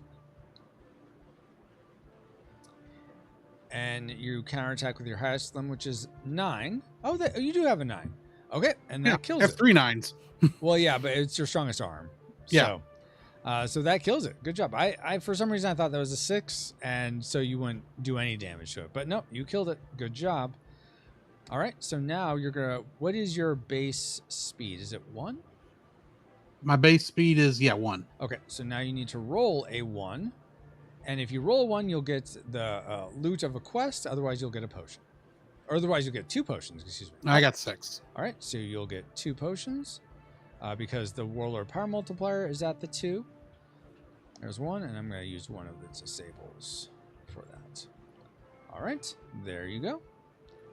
You have successfully patrolled the bounds and kept the land safe. Good job. Doo-doo-doo-doo. Exactly. All right, that was yours. Now we're going to check the track. No one's at the 8. Fantastic. It's back to you, Brian. Hey, Yoshi. Right. Junkbot showdown activated. Exactly. I will move to Ray's hutch and clear this corruption. All right. So that's a -1 for you. Check. Awesome. Okay. I am going to 1, 2, 3, 4. Oh, I can't move that far. Let's see, Drew. What are you at? You have 2 movement. 1, 2. That one's help. Actually, can I get up to where you're at? I'm trying to see if I can come help you. Brian. I don't know if I can get up there though. That's a long way. Yeah. Yeah. 1, 2, 3, 4. But no, I can't. Yeah, I can't get up there. All right then. But I can get up there. You could. Yeah, you could. You guys could team up and work against that. I guess. Oh, I'm sorry. Totally forgot. Let's see. You took the fire quest, right, Yeah. Drew, and you took the wind quest, Brian. Is that right? Yes. Okay. Or the Not that the cards match that, but on the map, that's where you got. I think you guys Right, took right. those quests. no, I had the water Oh, quest. the at water this one. Okay, okay, okay. Yeah. Then what I will do is I'm going to move to this quest and clear this corruption. So that'll be my one. Okay, Drew, where are you going to travel to? I'm going to come up here and give him a hand. Awesome. Thank you very much. And don't forget to move your movement tracker cubes down. Your fuel cubes down one, guys. If you didn't do that. You both passed the W. What were you thinking? That's horrible. No, it's fine. So one about there. And one about, probably about there, I think. All right. So now it's going to start with Brian. What were you going to do at the city? I'm going to shake hands with the junk golem. Okay, shake hands with the junk golem. Drew, since you're there also, were you going to help out or were you going to do something else? I'm going to help out. Okay, then you both are essentially taking your camping together. You're both doing the meeting together. So after you do this, it'll go to me, and then Drew, you won't get another camp. Fair enough. Okay. All right, so let's see what this guy is. You both, I think, will disable an arm. So both start with that. Take a disable cube and disable an arm. And let's see. Don't take all of them. No, take them all. It's perfect. Here. Why is it not letting me take just one? I don't know, actually. I'll take one of these. Here, yeah. Oh, okay. You got one? Okay. No, I didn't. Okay. There you just go. let me have that one. There you go. All right. Let's see what this guy is. Okay, got 5. 2. Okay, that's not too bad. 6. There we go. And then what is this then? 4. Socks. Yeah, I have my socks everywhere. Right, that's not bad at all. No, I have I have socks over here. Hold on. I have a sock mountain going, guys. Hold on, please. You're supposed to wash your socks when you're done, not pile them up on the floor. Thank you. Indeed. Oh, are you taking care of the stuff already, Brian? I was starting to, yeah. Thank you. Okay, yeah. Let's go ahead and. Did you do HP already? Nope. No. Okay, so that's 5 speed, and let's see, 6 plus 5 is 11. All right, so a couple things. First off, because the Warlord power multiplier is on 2, all of these are doubled. So we're going to go up to 12, and then 10 for speed, and then 22 for HP. And then the other buff that the Raised Hutch Junk Golem gets is his HP is doubled again, or doubled. So it's going to be at 44 HP. Yikes. This is going to be fun. All right. You guys got this. Unfortunately, he does get 2 potions, but it'll be fine. You guys are fine. All right. So the first attacker is based on between you. You guys always get to go first, except for if we're fighting Horde powers. But between you two, it's whoever's speed is highest. So I think Mine's that's 27. And I'm not. 19. I'm 19. Okay. So here's how combat works, guys. You can your options are you could Brian, you could just attack, and then it would go to Drew, and then he would attack, and then the Junk Golem gets a chance to attack. However, you could also team up, and then both your actions count as one action versus the Junk Golem. And with a team up action, you would use your team up specials. For Brian, it's Junknado. For Drew, it's Focus Fire. So both those effects would happen in whatever order the team lead, the person initiating the team up action, in whatever order they decide. The team lead also is on the hook for any Dispel Overpower contests. So Brian, let's say if you decide to say, "Hey, Drew, want to team up with me?" And he says yes, then you team up. Then that one action you would have to manage, because you may not kill it, but let's say we're going to kill it with that action. You would, Brian, have to be paying the potions against the jungle. Does that make sense? Right. Yep. Okay. Awesome. So, any questions from you, Drew? No. Okay. So go ahead, guys. What would you like to do? Starting with Brian. All right. I think, see, you do 27 if we did a team up. And I would do the value of the top 3 cards in the junk pile. So I think I'm probably better off just attacking and augmenting it. Okay. Because I have my nice level 10 augment. So I'm not sure what you're not todaying though. I thought I could just use this to boost the power of the attack, right? No, you're playing it as the amplify effect. Amplify, yeah. And that's what you're playing it as before your action. So some of them, like for instance, I'll just show my hand. I have this 2 power, which is Battle Rage, which increases my attack strength by 2. So I would play that right before my action because then I do more damage. This 10 would only be like if you wanted to. Oh, perfect. If you attacked him and were gonna kill him, and he is like using his things to dispel, you could play that, and then he couldn't do anything. He couldn't dispel your action. Essentially, it would just be a free. It goes through. I was also forgetting that one of my arms is disabled, so the. Oh yeah, so it's 20. What is it? 24 minus 6, so 18 is would be your attack strength.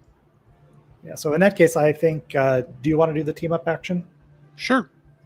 Alrighty. So which do you want? Drew's attack strength to happen? His focus fire to happen first, or Junkyard to happen first? Boom is right, Justin. Let's do the focus fire first. How are your Steelers doing? I know you're watching them. Did they win? Okay, focus fire first. All right. So, what is your attack strength, Drew? You have to 17. What was that? Oh wait, I gotta disable. I have to take off 5, don't I? Yeah. So 12. It looks 12. like. Yeah. Okay, then that's plus 2. So plus 2, plus 10. So 22 right. damage. 22. All right. So that's not going to kill him. So he just takes the damage. 22 damage. And because your speed is, what is your speed? 19? 19. Because your speed is higher than his, he only has 10. You critical hit him, which means he loses his lowest limb. But because you're focus firing, you get to pick which limb he loses. So which limb would you like him to lose? If he loses one of the arms, he loses attack, right? Yes. I'll take out the 4 here. The 4? Okay. I'll just put that there for now. So he'll lose essentially 8 attack, which is awesome. And we already did the HP. Okay. Brian? And then I take 3 from here. No, not from there. From here. Yeah. Here. This is the junk pile. So 1, 5, 2, 10. 3. Ooh, okay. 16 damage. And again, because your speed is lower, because your speed is higher, that critical hits him. But because you don't have the ability Drew has, it's just critical hit is to the lowest limb. So, What a shame. yeah, man. If only it was the legs, man. Then he'd have a sporting chance. Mm-hmm. All right. So both of those are destroyed. And now it's his turn. And he's just going to be like, come on, He guys. cries. Come on. Hey. I'm invincible. You're a loony. Why you got to come at me like this? All right. So he pretty much just stares at you menacingly, and that's all he's got. And now goes back to Brian. And I attack for 24 minus 6. 24. So 18 damage. All right. He's going to use a potion to try to dispel that. And I will not bother dispelling his dispel. Okay. So that goes away. Now, Drew, your turn. Let's get back down there. I'll attack Okay. for the 17 damage. 17 minus 5, so Or is 12. it- Yeah, 12. Sorry, 12 damage. No, that's fine. All right. So that he's going to use a potion to try to dispel that. Are you going to use a potion to overpower, or just let it lie? Yeah, I'll use a potion. Okay. So use a potion. And so he is kaput. Because there's only one left. So good job, guys. All right. So Drew is the Slayer because he did the killing blow. So let me double check what happens for the Slayer. Okay. So we're going to first move the movement tracker cube up to the 3. Then I'll remove all disabled tokens from your Juggernauts. So take your disabled tokens off your arms, guys. Then we're going to add potions equal to the W. Oh, okay. So actually it should have only been 2, not 3. I need to readjust that. So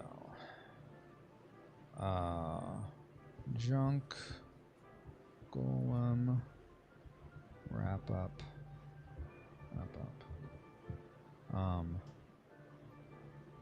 Switch.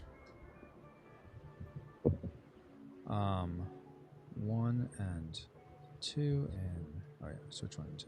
Not 1 and 2, 1 and 3. All right. Excuse me. Let's see here. It just says oof. Oh no, did the Steelers not win? Sorry if that's the case. Okay, so you guys disable that. We're gonna put 2 potions on this guy, 1 from there, and then I'm gonna move you guys off the little cube. Take this one off. Use that one. All right. So 2 potions on for loot. Then a player that first decided to attack the city may be able to. Okay. Do you want to search the city, Brian? Keep in mind, if we find the Warlord, we will all have a chance to pay a potion and do 1 more movement and 1 more camp, or 1 more travel and 1 more camp. So don't feel like you've lost all your chances, but but go ahead. Okay, search it. So that just goes into your hand then. Awesome. All right, let me go back to this. Okay, player that dealt the final blow to slay the golem is a Slayer, so that'd be Drew. Mm-hmm. If the team of didn't do his team. Slayer earns a heroic feat, so you get a heroic feat, Drew. Okay. So how this works is you will use these cubes to mark one of these, not the bottom 2, one of these top 3, as to getting +5 to your attack strength, +5 to your HP, or +5 to your speed. And each heroic feat you'll get to add another one to one of those. And I just realized that your things are below the card, so let me fix. Somehow they got moved. I don't know how. They fall through, unfortunately. So let me fix that. I mean, it was fine till you did it earlier. What was that? It was fine till you clicked it earlier. Well, what do you want from me? Okay, so pick which one you want to add your +5 to. I will move it to attack. Okay. Is the top one? Yep, top one. Oh, I missed. There you go. So you sort of align it. Oh, dang it. Sorry. I had it. Did you, though? Where did the thing go? It disappeared. Is it underneath? Why is it combined? Oh, there it is. There it is. Okay. Okay, put it on, and then I'll adjust.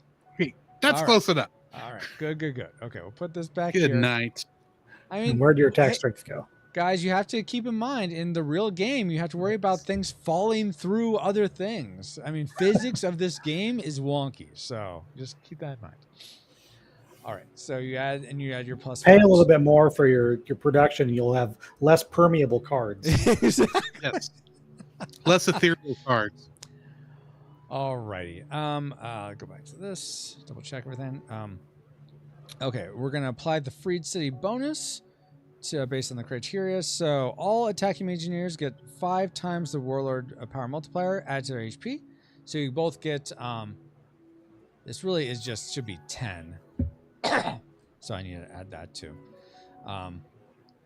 So maybe say previous. So you both get plus 10 to your HP. Plus 10 HP. So I need to let me look at Too this. far. There we go. So this needs to get moved all the way to the bottom, I guess. So I think I know where the Warlord is. I guess, yeah. Could be in that first city still. Yeah, Hey, could still be in that first city. Yep. Let's see. Slayer or team distributes the loot. Okay, so Drew, you get to distribute the loot in this way.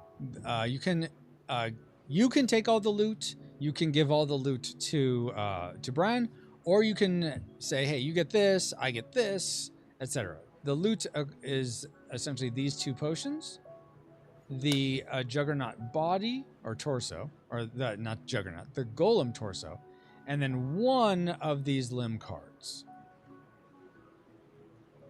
So you get to pick how all that is distributed. Okay.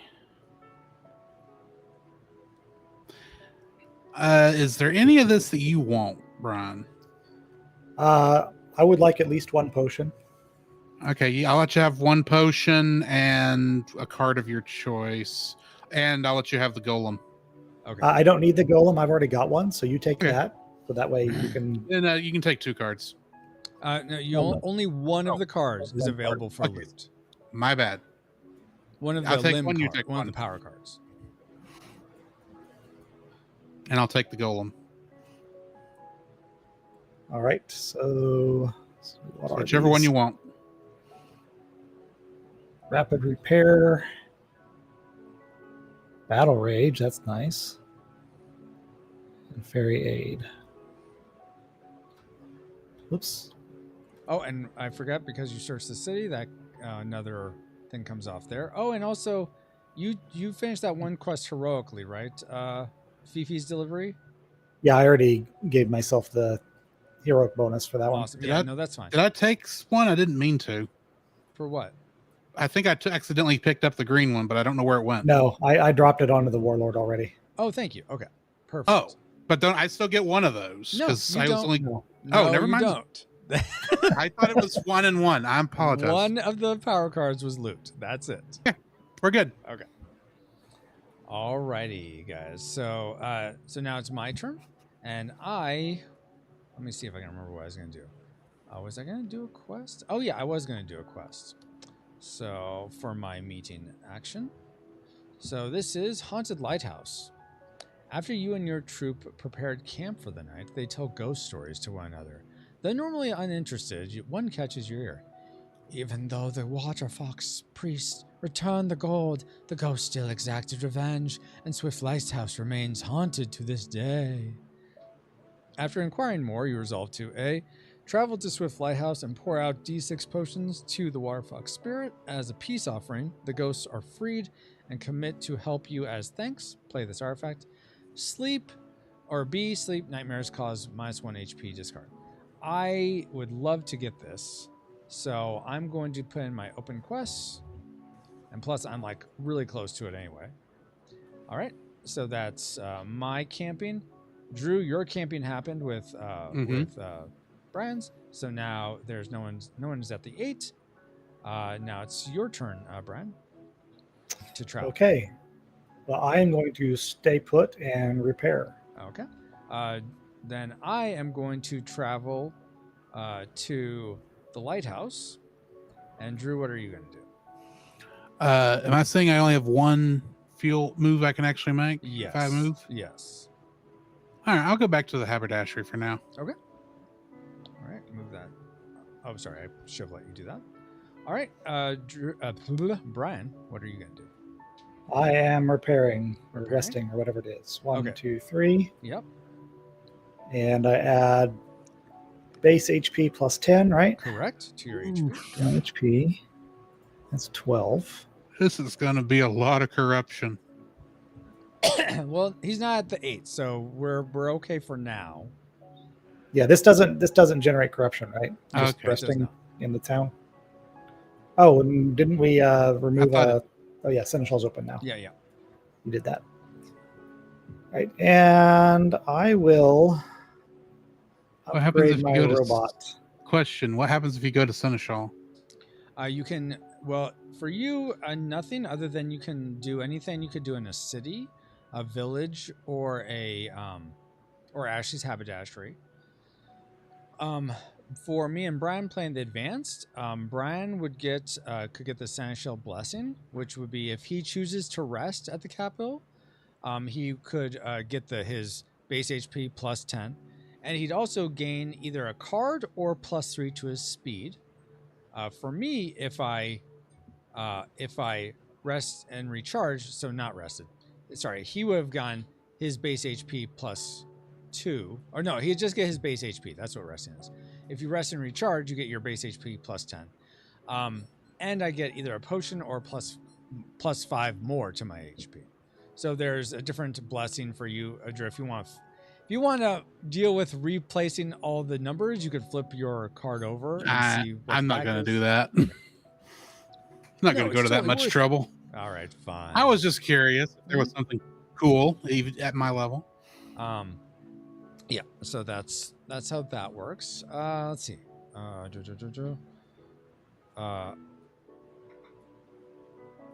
So did you finish? Did you want to switch out any cards in your hand with your Juggernaut? I did. Brian? Okay.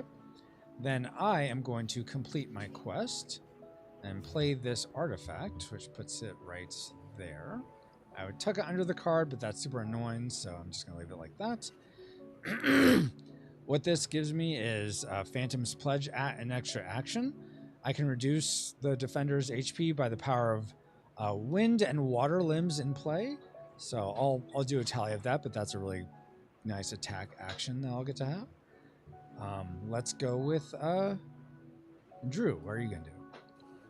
I'm going to augment.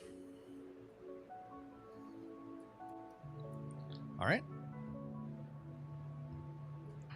And let's see. What would be the last clear road you went through? I think probably this one. That one, yeah. So I get 2. Okay. Add 2 points anywhere.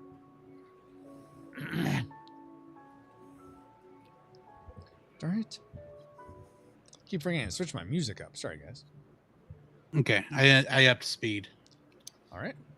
And then move your movement cube up by 2. Hello, Braincast Games. Oh. Sorry for all the throat clears, guys. Braincast, that's Claw Justin, right? Or am I completely wrong? Hopefully I'm right there. But welcome to the YouTube side. Oh my goodness, with the throat clearing. Yeah, right?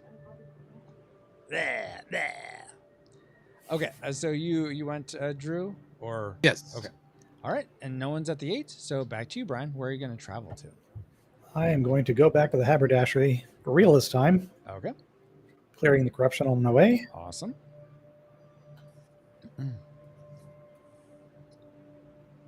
And Drew, oh yeah, it's my turn to travel. I'm gonna, so just so you guys know, I'm gonna start sizing up to take out Port Powers. I'd love it if all 3 of us were taking this on, but I guess you guys. I was don't thinking have the to same. help. That's what I was thinking. So I'm gonna move 1, 2 to there, and now I cause another corruption to come out, unfortunately, which would probably be about there. All right, so that's my move. Drew, where are you gonna do? I'm going to move up here to the quest, which is going to cause another corruption to come out. Maybe. Oh yeah, because you're moving down. Oh yeah. Yeah. Let's see where that would Oops, go. I forgot to move my guys in. Probably about there, I think.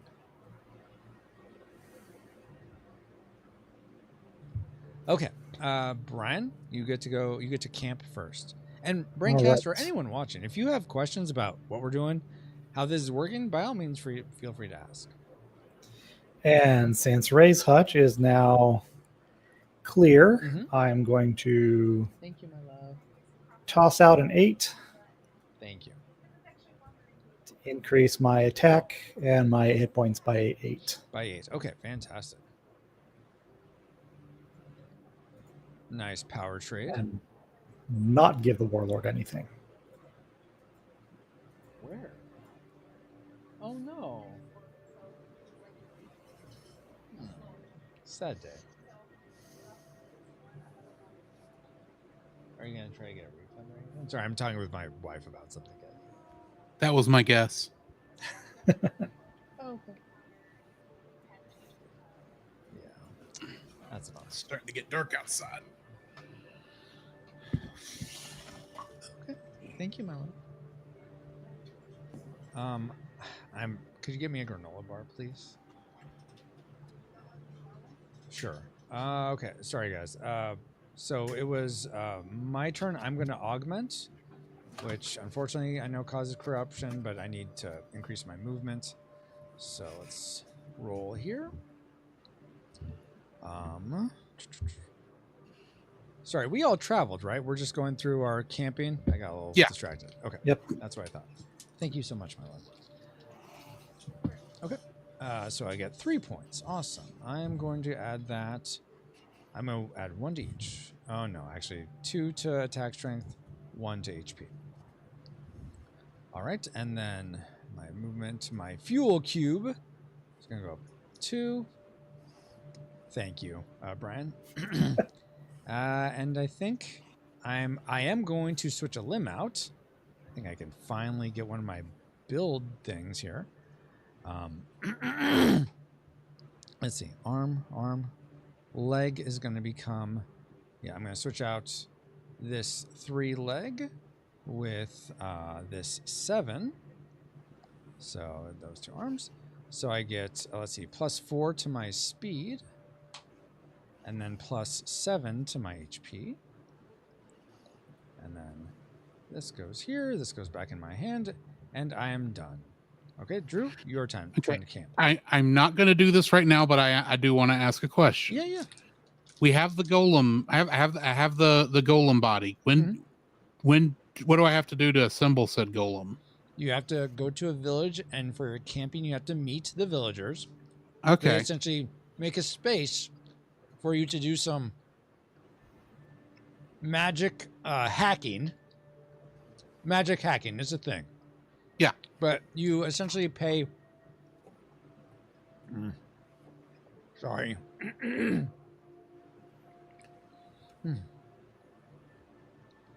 have to pay 3, and this is, if you want to look on the instructions, that's one of the last pages. If you look at the, if you're looking at the numbers at the bottom of the thing, it's going to be page like 19. But you'll pay 3 potions. You can pay more, but at least 3 potions you need. You need to get a triple or a run. So you could get like 2-2-2 or 3-4-5, something like that. If you get either of those, you successfully create the junk golem, and those dice essentially become the stats. I won't go into exactly how that is. We'll do that once. If If you fail and you don't get that, there are some opportunities to retry some of the die rolls, but it will cost. But it will cost things if you do that. Gotcha. I was just curious. So yeah, I am going to meet here and get a quest. If I can hit the button correctly. Oh. Here, let me go ahead. I thought I was rolling just one, but and I didn't mean to stop that, you stupid computer.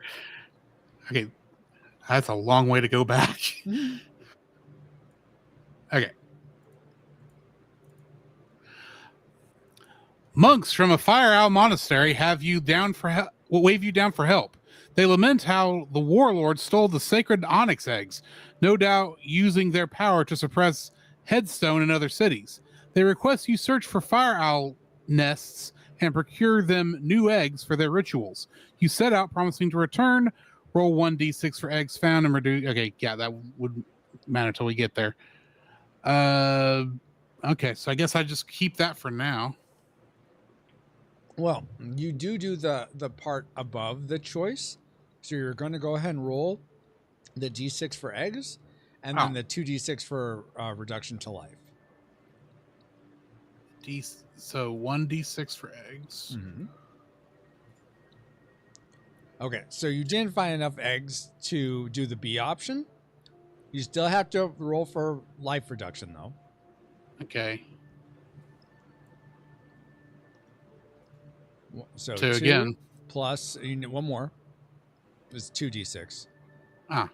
So you 4. take 4 life, reduce your life by 4.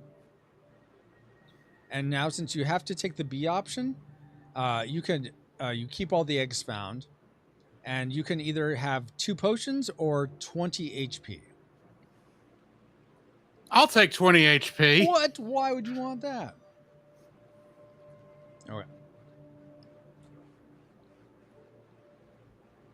Okay, so unfortunately I was not heroic that time. No, you were not. So you don't get a heroic feat or anything like that. Okay, now no one's at the 8. Back to Brian. And how dare you, Yoshi? Read the manual. It's complicated. That's what the manual's for. All right. Well, I will move up here to a village. Okay. And then slowly slide down the road. Don't forget to do your movement tracker also. Oh, yes. Thank you. Uh, Expending fuel. I guess, expand fuel, yeah. I guess I, too, will move to a village. Oh, do I move my movement tracker up since I got the quest? Or leave it as is? No, leave it. You leave it as is. Okay. Yeah. And now, Drew, where are you going to move to? Well, I have to move my guy down 1.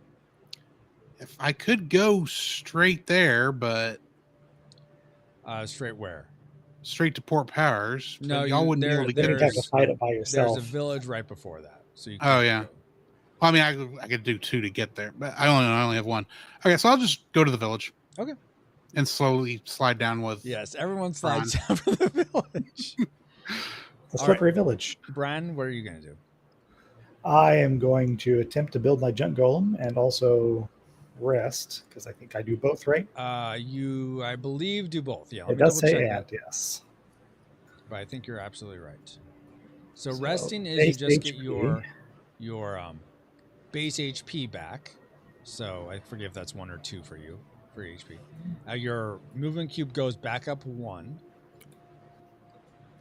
And optionally you can create a jungle. So 2, 3, 4, 5 dice. Because you're playing 5 potions. Okay. Yep. Okay. Let's see what we get. All right. Ooh, you got 3. You got 3 3. So you want to stay with that? There's no reason not to, right? Well, you could try to get 3 4 5. I guess that might be marginally better, but I would just go with 3 3 3. Is there any difference? I thought it was just 6 pass fail thing, isn't it? Yes, but these become the stats for your jungle. So essentially, what will happen is the lowest number becomes your attack strength. The next 2 numbers become your speed, and then the 3 numbers together is your HP. All right. I mean, you're not going to leave them there. I'm going to give you the little chits. Hold on, real quick. We'll just have you use these.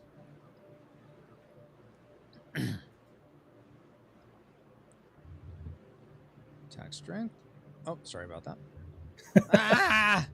What's happening? Don't you hate it when you write a number on something and it just spins? So this would be 6, and then this would be 9. Okay. So you get this Junkolum guy. Because you spent 2 more potions, you get to add 2 more points into any of those. Okay. Okay, attack strength? Awesome. Yep. Okay, so now you have a junk golem. Do you want me, would it help if I told you the things it can do, or do you just want to wait till you get to that point? Yeah, let's go ahead and summarize it. Okay, so I'll forget by the time we get to needing it, but that's fine. Essentially, the junk golem can do a few different things. it can when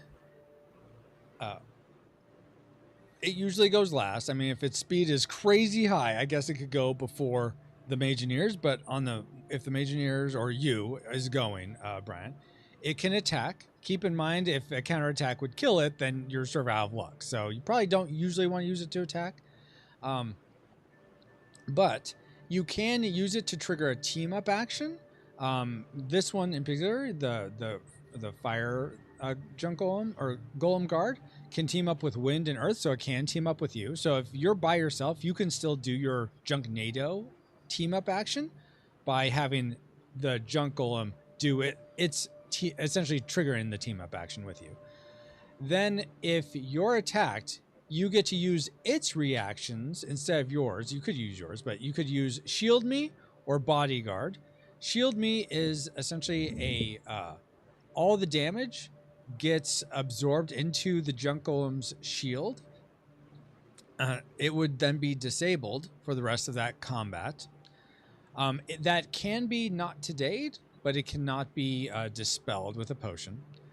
And you could, let's say you use that, and then you're about to get hit by someone that's going to kill you. You can use the bodyguard reaction, which essentially it throws itself in front of the blast, and it dies. The junk golem dies, unless it has the life to survive the attack. Then I guess it would live. But I think I have it listed in the rules that it just dies if you use bodyguard. So regardless of the life, and that cannot be not today. That cannot be dispelled. It's like a get out of jail free card, essentially, of surviving. Does that make sense? Uh-huh. Okay, Yep. cool. All right, and then these 5 potions go away. I'll put these back. All right, and now it is... Will you actually do some cleanup there, putting those all back Sure. on the thing? Thank you. For me, I am going to likewise try to create a golem guard. How do I want to do that? Yeah, I'm going to try to create a golem guard. So I'm going to spend 1, 2, and then I'm going to play this potion. I'm going to play this card as a potion. So that's only 3. So 1, 2, 3. I'll roll these. And I got 2, 3, 4. Oh, look at that. Nice. Awesome. Okay. So I lucked out there. So this guy, let me take some of these extra things here. Attack, strength, and I think that's speed. And now I need an HP. All right. So my attack strength is going to be 2. Not very high. Oh, not 2. There we go. My speed is going to be 3 plus 4, so 7. And the HP is going to be 9. All right. And that was my meeting. Drew, your turn. Well, So you I'm with can't. you fellas. You're going to do the same thing. I'm going to do the same thing. So I'm going to move him over there. How many potions are you going to spend for it? I'm going to do...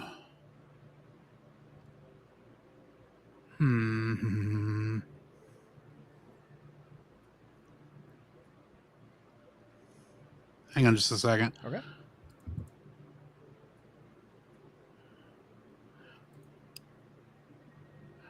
Two of these. Yeah, get a hold of it. And I'm going to play this one as two potions.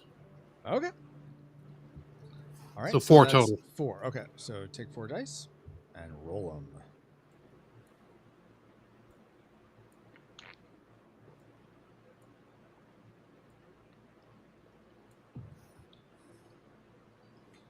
I can hit the buttons correctly. 4, 6, 3, 1. Okay, so you did not get a successful run. So here are your options.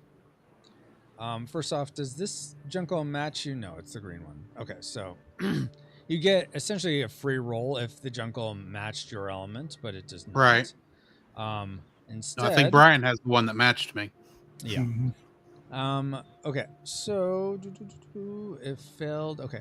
You can so don't do this yet, but you can re-roll only you can re-roll only 1d6 initially rolled up to 3 times, but for each re-roll, add 1 corruption token to any uncorrupted road of your choosing. So you could pick one of those. Maybe you try to get a 6, 4, 5 and re-roll. So either the 3 or Well, I think I would re-roll the 1, so that way, whether I get a 2 or a 5, Oh, that's I'd smart. be in good shape. Yeah. Okay. So I will re-roll the 1. Thank you for putting that on the quest. Okay. And I got another 3. Okay, so I'm going to do one so that's corruption. 1 corruption. Yeah. And I'm going to try again. Wherever. Okay. Oh, geez. Okay. Do you want to try one more time? Oh my gosh. Oh, it hurts. It hurts. Oh, Jiminy Crickets on a pogo stick. All right.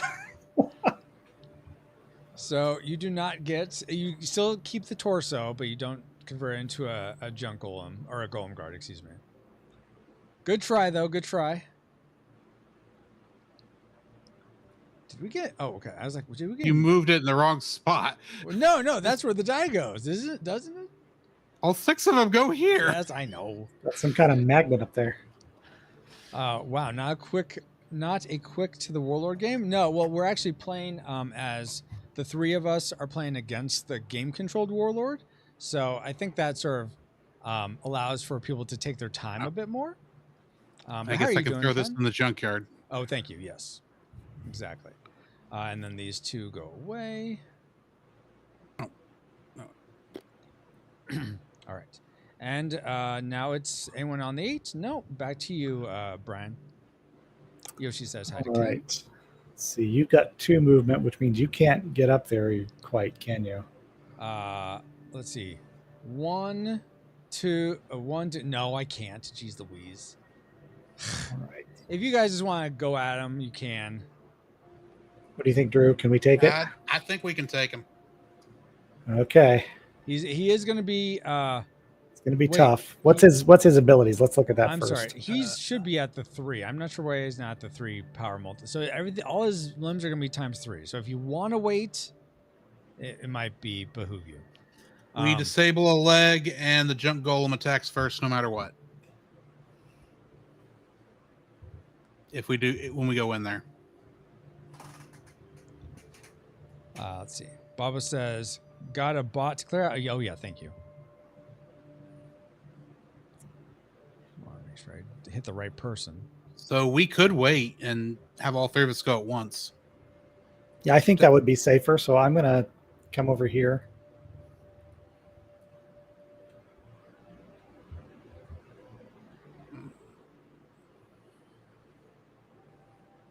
Let's see. I think this will work.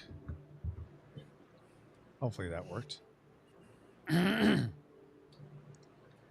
Okay. Did you move? Yeah.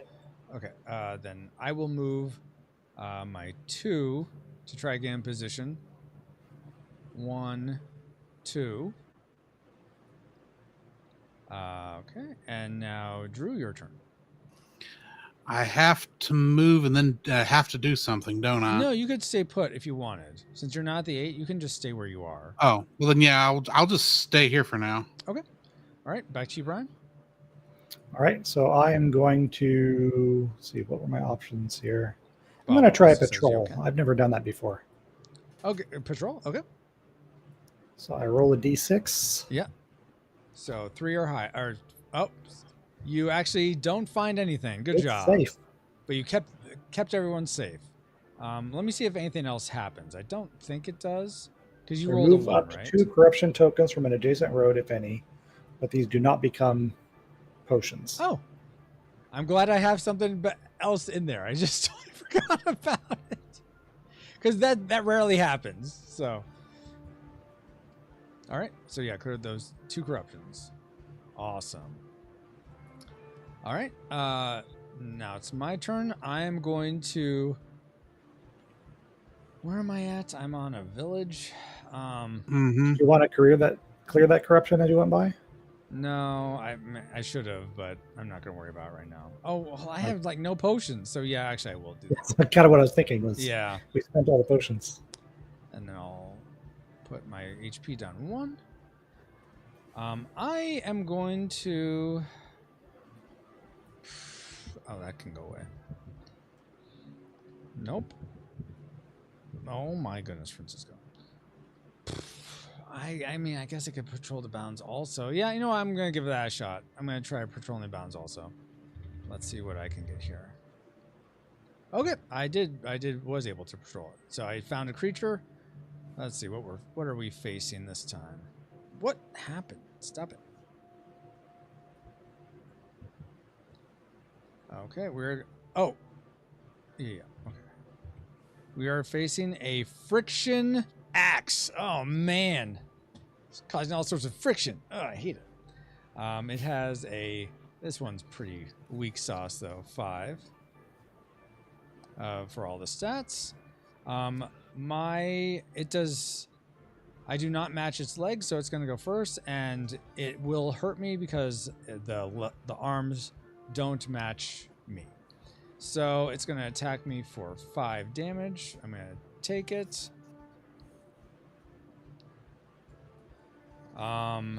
Actually, you know what? Instead of that, I'm not going to take that damage. I'm going to speed shield. So I'll give me my 5 back.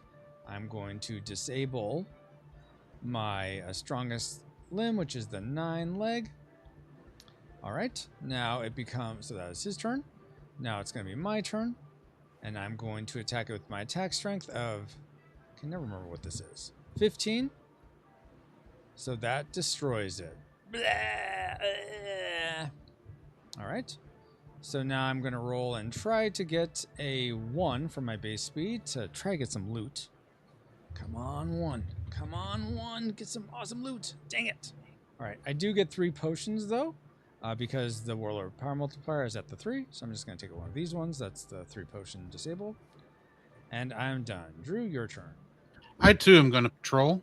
Okay. So go ahead and roll to see if you find a guy. Yeah, 3 or higher. Okay, I got a 4. You found one. Nice. So you are going to be facing. Let's see here. Ooh, Surge Siren. Oh, that sounds interesting. Surge Siren. Let's see. It has HP, speed, and attack strength of 13. So more of a heavy hitter there. Mm-hmm. Let's see. You do not match its legs, so it's going to attack first. And because its arms do not match you, its attack will not be nullified. So it reduces your HP by 13. How would you like to? Would you want to just take it? Oh, or I'll counterattack.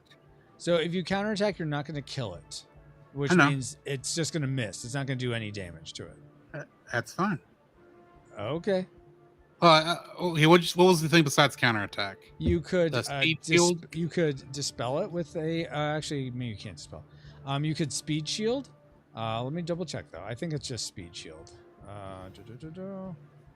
Against creatures defending player, take one of your available reactions. Oh yeah, so you can use a potion to dispel the action, or you could speed shield because your speed is still much higher than 13.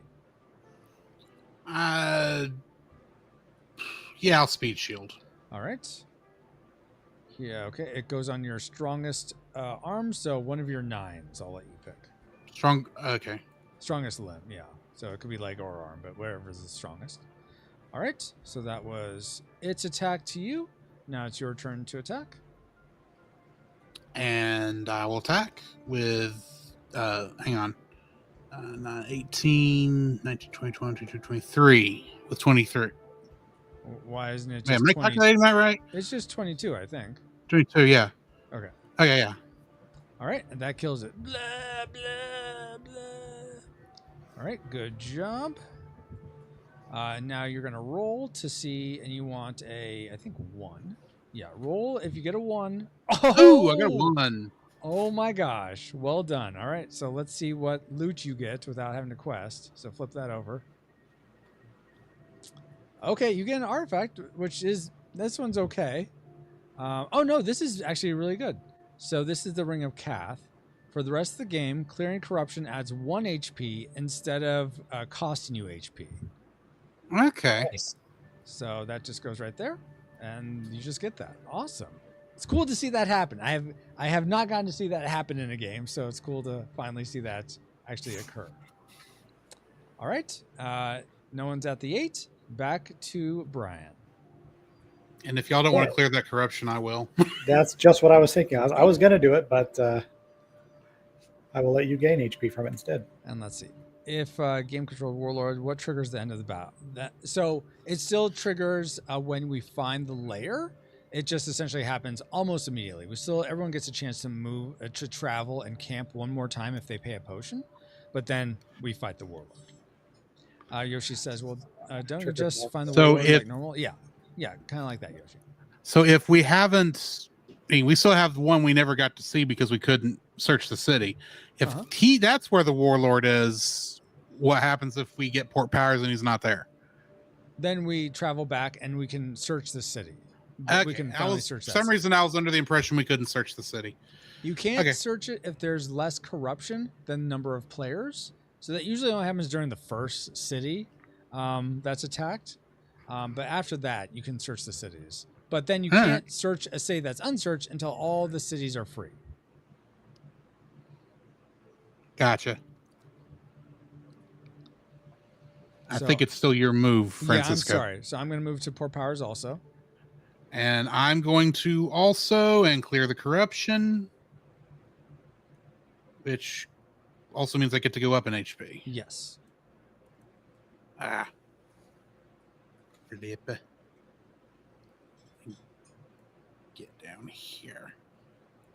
Awesome. And yeah, just up 1. Yeah.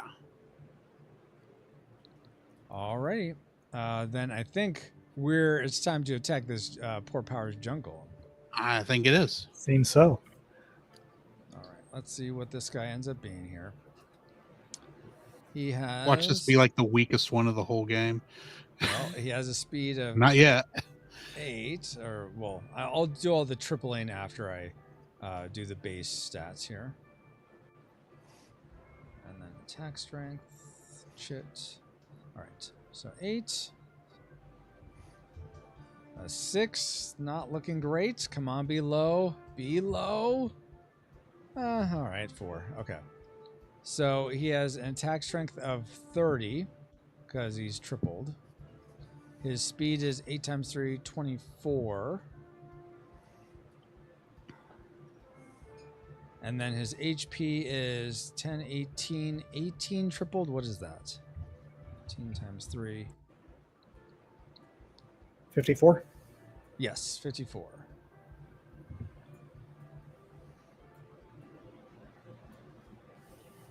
All right, 54, and he gets 3 potions. So we'll just take these ones. 1, 2, 3. All right.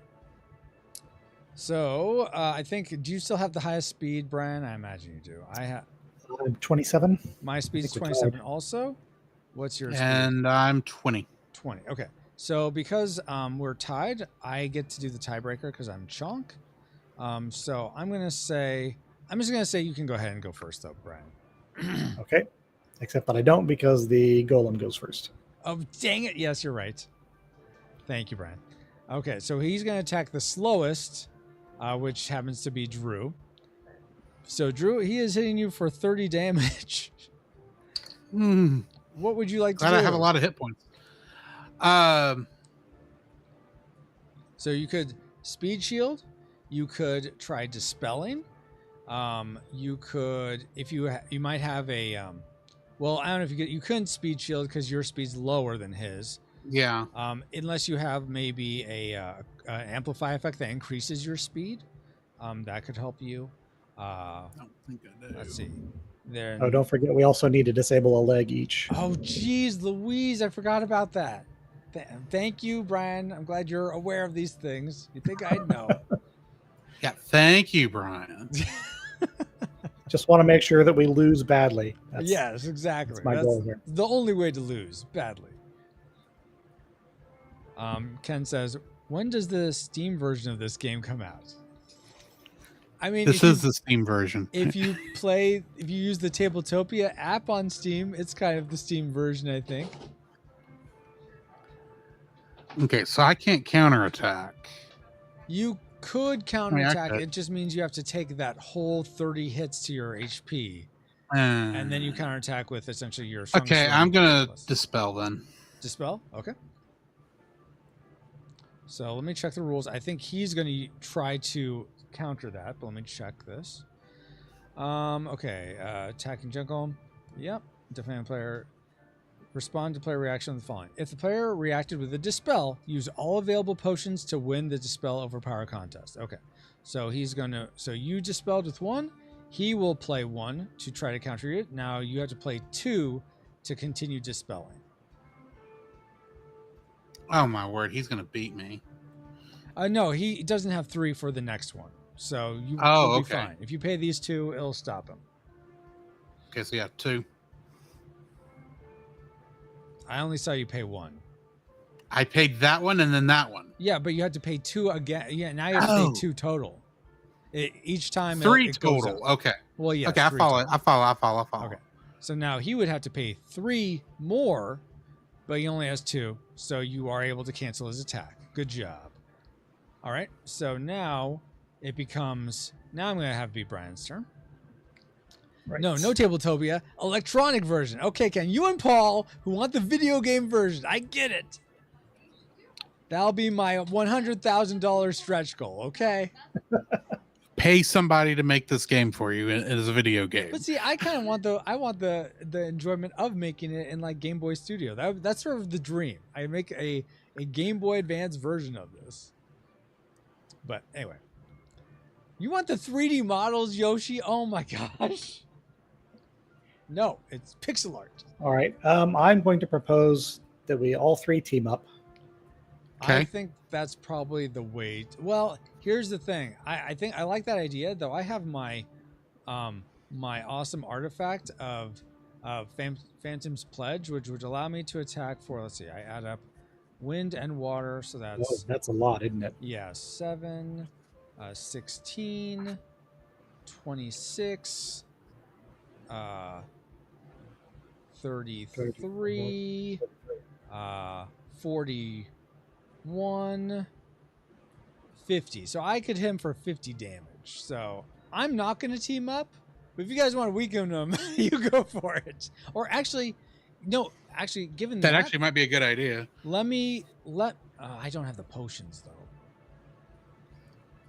Oh, no, I do have the potions. Okay, let me weaken him, guys. And then you two can do your team up. Okay? Okay. So I'm gonna go first instead. Captain's privilege here. I get to go first. No, I'm a captain in this game because I have Chonk. He's he. That is what he does. Exactly.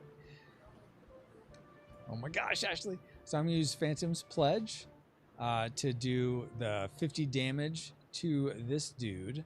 So that will not kill him. So I was gonna try to bleed him some potions, but it does get him down very, very, very far. All right, so now it goes to Brian. Right. And now we initiate the team up. Yes. Yes. So then 1, 2. Okay, hold on. I'll flip this over and we need to shuffle it. Okay, go for it. 3. Oh yeah, I guess that's fine. I thought you took the card off of No. headstone. I did not. All right, so that's 10. Okay, 10 damage. So that will kill him. So he will use a potion. So that's 1 potion to you, Brian. And I will Use a potion. Okay, now it's 2 potions to him. He doesn't have it. He can't do it, so he is dead. Good job, guys. And that makes me the Slayer. That makes both of you the Slayer because you teamed up. Oh, it was a team up. Yeah. Right. So I'm not, but you guys are the Slayer. Even though I didn't actually have to do anything. But because you're the team lead of the Slayers, you'll determine loot. But let's do some cleanup first. But importantly, we both get the hero yes, bonus. you both That's get the what was heroes. important. Exactly. What was this 5 for? That was one of the ones that I turned over for my for your Juggernauts. Juggernauts. Okay. And then this 2, oh, that was for my potion from way before. Okay. So we get to. Guys, feel free to give me some of the spoils too. You know, I am here. But yes. Oh yeah, you will not be forgotten. Take your disables Slayers off. are heroic feat. All right, so yeah, go ahead and divide those up. Why are you over on the YouTube side, Baba? But yes, Chunk. That's my Junk Holmes name. I'm a Chunk of the Lake rank Lightning Python variety, whereas Brian is playing Twig of the Flurry rank War Titan variety. All right.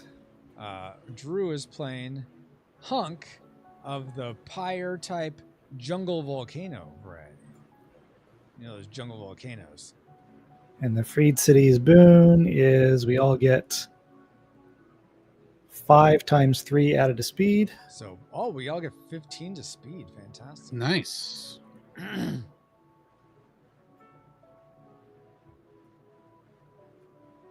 15. Awesome. Everyone gets to be the hero, almost. And did you do your last heroic feat, Brian? I did, yes. Okay. Did you do yours, Drew? I'm gonna add mine to speed. Okay. So that's 5 more to speed. And do any of these cards? I am reading Rumble, Ken. What was that, Brian? Do any of these cards look particularly enticing to one of you? Let me look at them. Where are they? Okay. 6, 8.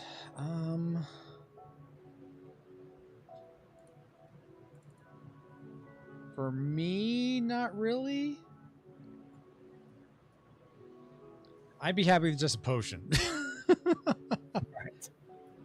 Though it looks like, Brian, you probably need more potions than either of us. I do. Does he? How many Well, I don't potions have does any he have? potions, so so maybe or you except guys for what's should in my cards. Okay, maybe you guys should take the potions then. Actually, I wouldn't mind. I mean, this is equivalent to 2 potions, so I'll just go ahead and take it. I wouldn't mind the red one, the fire one. Oh. In that case, take the fire one. Okay. Take that. So take the fire then, Drew. And Yeah, that then goes this there, goes here. There. Goes there. And does he have 3 potions? Or Yes, just he the does one have they had 3 left? potions. Let me grab the one from up here that we're all on top of. Hold on. Whoa. All right. There you go. 3 potions to divide up. All right, You don't have to give me any because I have potions. So if you guys want to divide between you guys, that's fine. I will take 2 and give 1 to Drew because he took the card. Okay. Okay. And for the Junk Golem torso, does anybody have I don't designs want on making a second one? I haven't even got my first one to work yet, so no. I'll take that then. Okay, you take it. Yeah, that's fine. Alrighty. And then let's see. Who came to this city first? That It would have would been have me. been Brian because you're first player. Yeah. So Brian, do you want to search the city? All right. Alrighty. Nice. I guess we know where it is. now. Ken, testing to see if I can be in 3 places at once. I guess you can be, Ken. Good job. Though I'm also on Facebook, so if you want to make a quadruple, I am not on TikTok. Just YouTube, Rumble, Twitch, Facebook right now. I don't do the talks of tick. Okay, so we're all through. Back to you, Brian. What would you like? All Where right. would you like to travel? I would like to stay put. Stay put. All right. I too will stay put. How about you? Am I seeing that I can only move 1? Yes, correct. Yes, I see you there too, Ken. I might as well go ahead and also stay put. Okay. Okay, go ahead, Brian. Rest and recharge. Rest and recharge. Awesome. 12 to this. Move movement track cube up 3. Yep. Refueling. Yes, 3. Optionally switch a limb. I don't want to do that at this time, Okay. so I'm done. All right. I am likewise going to do that. So where's my? It's 2, so I get 12 to HP. I am not going to switch a limb out. I don't think. Yep. And I'm going to move mine up 3. 1, 2, 3. And I am done. Drew? One more, and glad you get Penta. Yes. I will also exactly. rest. Okay. Which is going to take me up 10 plus 1. Yeah, so 11. 1 HP. Mm-hmm. Sorry I can't be on all the places. I would like to be on Twitter, but they changed their And I'm not API switching out a limb either. What was that, Drew? I'm not switching out a limb. Okay. Back to you, Brian. All right, so I will make my way to Seneschal. Okay. I am going to. Oh, geez. That wouldn't be very helpful. That would be helpful, maybe. But then no. But then I'm working. I have to worry about that. Let's see. I have 3 movement. 1, 2, 3. All right. I guess I'm going to the haberdashery. All right. Your turn, Drew. To move. Yeah. I'm also going to move 3, but I'm going to go down to here. What's the reference, Ken? LOL reference. I don't. Yeah, I guess I don't get it. Okay. Go ahead, Brian, for what you're going to do. All right, I'm going to attempt to craft this second junk golem, but I'm also going to get my special ability from Seneschal. So you only get the special ability if you. Oh, because you're resting. Yeah. Okay. Wow. Well done. Yes. All right, so this comes to my hand. Nice. I gain 3 speed, or is that an ore, or is that a? That's an ore. Yeah. It's an ore. Yeah. But you So do, then- since you're resting, you I would rather have the 3 speed. speed over the card. Yeah. Okay. And then you get, I think, +2 for resting. You get your base HP into your. Oh, do I get to do that if I'm also creating the golem guard? Yeah, because resting at a village would essentially be you. Oh, like at a village. Okay, yeah, it does say that. Yes. And so then I also get to increase this. Yeah. Cool. Did you go up? It's just 1. Did you go up 2? I thought you were I went up 3 from resting the last time, Oh, okay. So you're at 5. and then Okay. down when I moved, and then Okay, back up because Perfect. I'm Okay. resting. You're good then. I'm sorry. Right. So then 1 and 2 in League of Legends pentakill reference. Okay, I didn't get that, Ken. Thank you for and 4. enlightening me. So you're doing 4? Okay. 4 dice. Let's see if he can do this.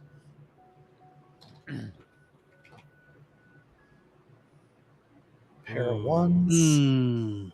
So it doesn't. So this junk golem doesn't match you. So essentially, you have 3 tries to roll one of them. Each time that will cause a corruption to spread, or you could just be like, never mind. Right. So I will add a corruption. Okay. Let's see. I'll go ahead and put it You do. about right there. Okay, go ahead. And I just re-roll one of them. Reroll Yes. one of them, yes.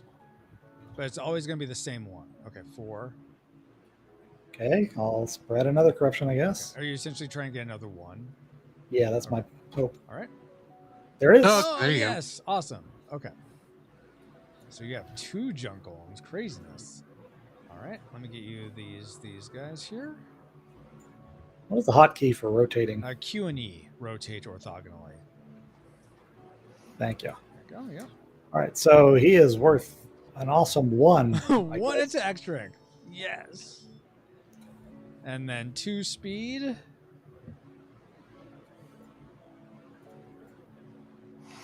That's the pea shooter golem. Exactly.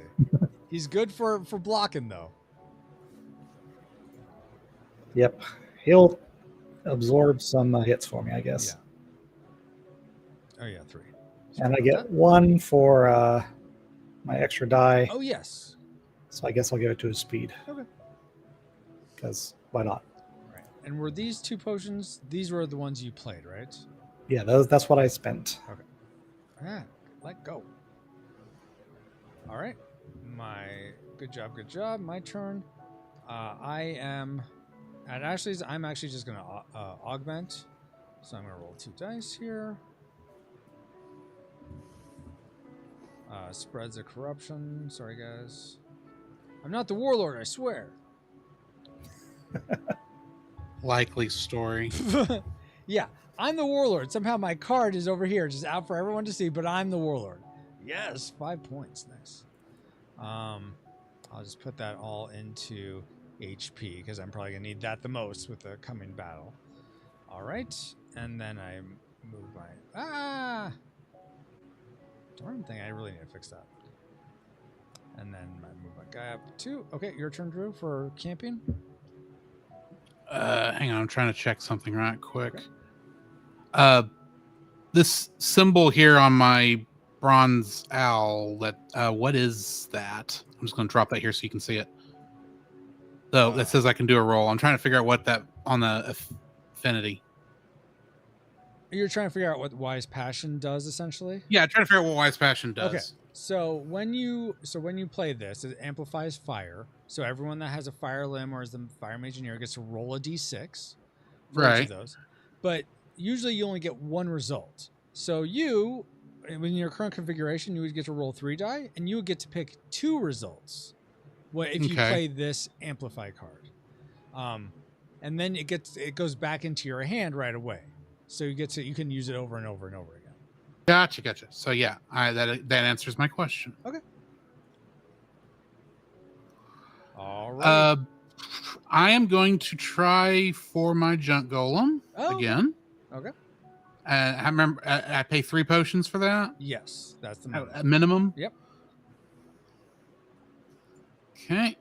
So 1, 2, 3. Okay. And here, how did y'all select all 3 of those at once? You can shift click, or you can shift and draw a box over them. Okay. All right. So I'm just going to stop there. You're going to stop there. Okay. You don't want all the corruption everywhere? All right. No. Okay. All right. Then now it's Brian's turn because no one's at the 8, so no corruption spreads. All right. Oh, I don't need to move my marker, do I? No. We're traveling. We're traveling again, so no, you don't need to move it because because I didn't move it with trying to make the junk golem. No, yeah. I mean, if you moved it before, or if you were just in that same spot, then you wouldn't have moved it. I don't remember if you moved it or not last time you traveled. I did move it down. I just didn't know if I need to move it up. That was my question. Anyway. Because you're resting. Yes, do move it up, and also give yourself plus 1 HP if you didn't do that because you rested. I rested? Oh yeah. Yeah. I think it only goes up to 3, doesn't it? I may have. I was confused. No worries.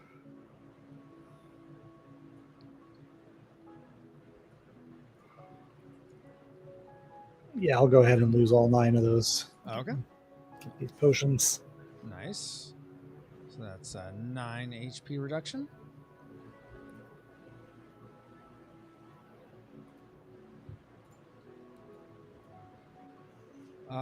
Okay. So I am. Wait. Oh yeah. That's right. I'm gonna go 1. Wait, I don't have a. Let's see. How much can I move? 5. So 1, 2, 3, 4. Okay, I'm going to clear this. All right, I'm good. Drew? Oh, and I need to reduce my HP by 1. Travel? Yeah, I'm going to go through here, clear that one out, and get +1. Oh, yeah, because you have +1. That's right. Yeah. And then Okay, that's it for then. Now, Brian, where are you going? How are you going to camp? I am trying to decipher the last option on the heroic feats. +1 shield or sword. Oh, that will give you an extra action when it's your time to take an action, or an extra reaction when you're taking a reaction. Okay. So, like, you In could that speed case- shield and counterattack, or you could speed shield and or counterattack and dispel, something like that. Would be That 2. sounds very powerful and probably worth a 3d6 HP reduction because Okay. I have lots of HP. Oh, so you're clearing the brigand camp? Yep. Okay. Ouch. All right, so 16. But you do get that last heroic feat. Awesome.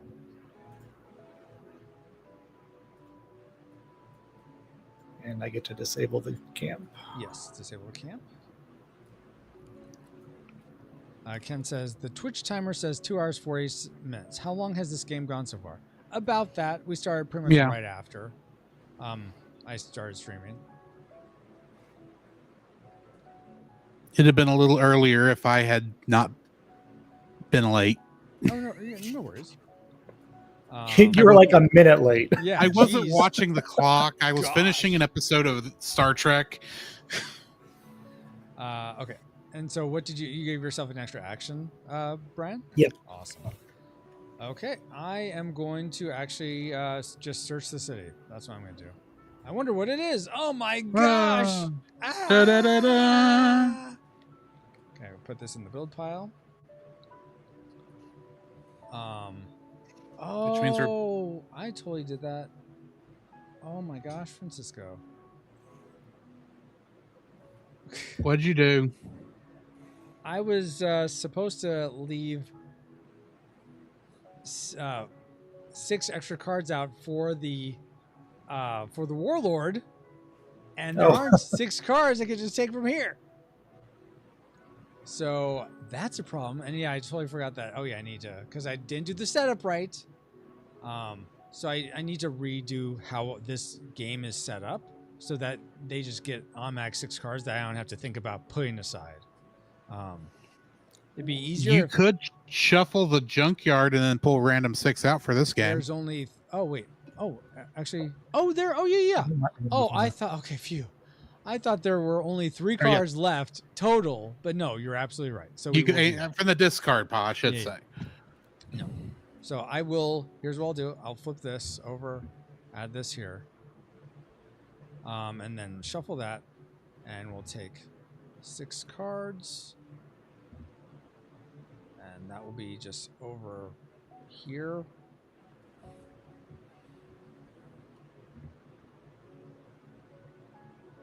Okay, so that will be the initial build and amplify. Well, let's just do it this way. There's his amplifies. Oh no, it's what's left. I'm sorry. I'm confusing how to build this. I need to look at the instructions. That's what I need to do.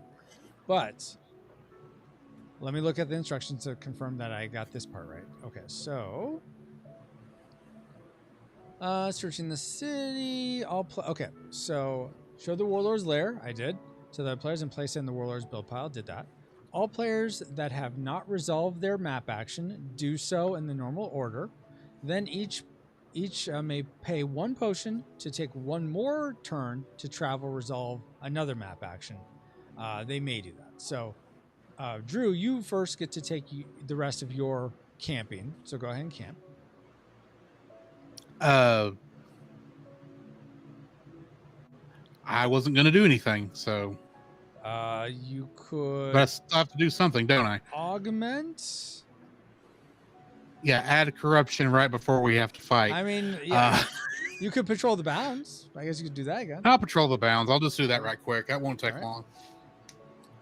I can try something. Just sacrifice Before one of we your get to limbs that. right before the fight. Oh yeah, you could do that. I don't know why you would, but you could do that. I could. Because that's I'll just do the bounds. That's I'll where you patrol. do that. Okay. You're facing a venom crocodile. Ugh, that's not good. Bye, wifey wife. Have fun. I thought you said you were going to Walmart. Okay. See, I remember some stuff. Okay, so we have 12 is all its stats. It doesn't, the legs don't match, so it's going to attack you first, and it's not nullified because the arms don't match you. So it's going to attack you for 12 damage, Drew. Okay. Something, Nice. by the way, something I didn't really think about before. I'm sorry if it would have been better. Hold on. Ken says on the box and rules, you are expecting it to be game length for JJ 45 to 90 minutes. 45 per player. So yeah, it would be an hour and a half. Wait, 45 hour and a half plus. Geez, I'm having trouble doing math. 2 hours and 15 minutes would be ideal, but that's kind of if everyone knows how to play and is just sort of playing at normal speed. Like everyone is familiar with everything. I'm not having to explain each section because I was doing a teach in each phase. So I think we're roughly where we should be. But anyway. Okay, since my speed is greater than his, I can do a speed shield, right? Yes, you can do a speed shield. Then that's what I'm gonna do. Okay. So this will go on your strongest limb. And then it's your turn to attack. I'm going to attack. Okay. And even 40 minus 9 is still 31, so your speed is still way higher. Attacking for 22, he dies. Blah, blah, blah. All right, so now... Oh, did you... I didn't even do what I was going to do on that, but oh well. I'm sorry, let's reverse this real quick. You needed to roll and get a 4, 5, or 6 to see if you even found a creature. So go ahead and do that. Sorry about that. And if you... Yeah, go ahead. Okay, I did find him, and I killed him. All right, and you killed him. Good deal. Okay, so now roll to see if you get another quest item loot thing. So you want a 1. No. You did not get, but you get 3 potions. And heaven knows I need them. So these have 3 in them, so I'm just going to give you one of these. Okay. Awesome. All right, good job, good job. All right, so now... And fuel doesn't change. Fuel doesn't change, no. Okay. Now, Brian, does anyone want to pay a potion to take one more travel and map action? After which you will be teleported to Headstone and we'll fight the Warlord. I'm going to get that potion right back by clearing some corruption. Okay. If I had more movement speed, more turns, I would do that. But so you're just gonna not do that then, Drew? Is that right? I would not be able to go over a corruption, which means I would not get my 1 HP. Okay. Mostly because Brian has been taking all my corruption from me. Why you take all the corruption, Brian? Oh, I bet he thinks you're the Warlord, Drew. I see. Yeah, that's what it is. That's what it is. So I might as well not spend my potion. Okay, and I'm not going to do anything either. So Brian, go ahead and do whatever camping you want, and then we're going to fight the Warlord. Okay, and then at Seneschal, I can do. Let's see, I get 3 speed, right? 3 speed. 3 speed or a card. Yeah, if you're just doing the rest. And up to Seneschal. Power swap, power trading. Well, that's all. So you don't get this blessing if you're doing anything other than resting.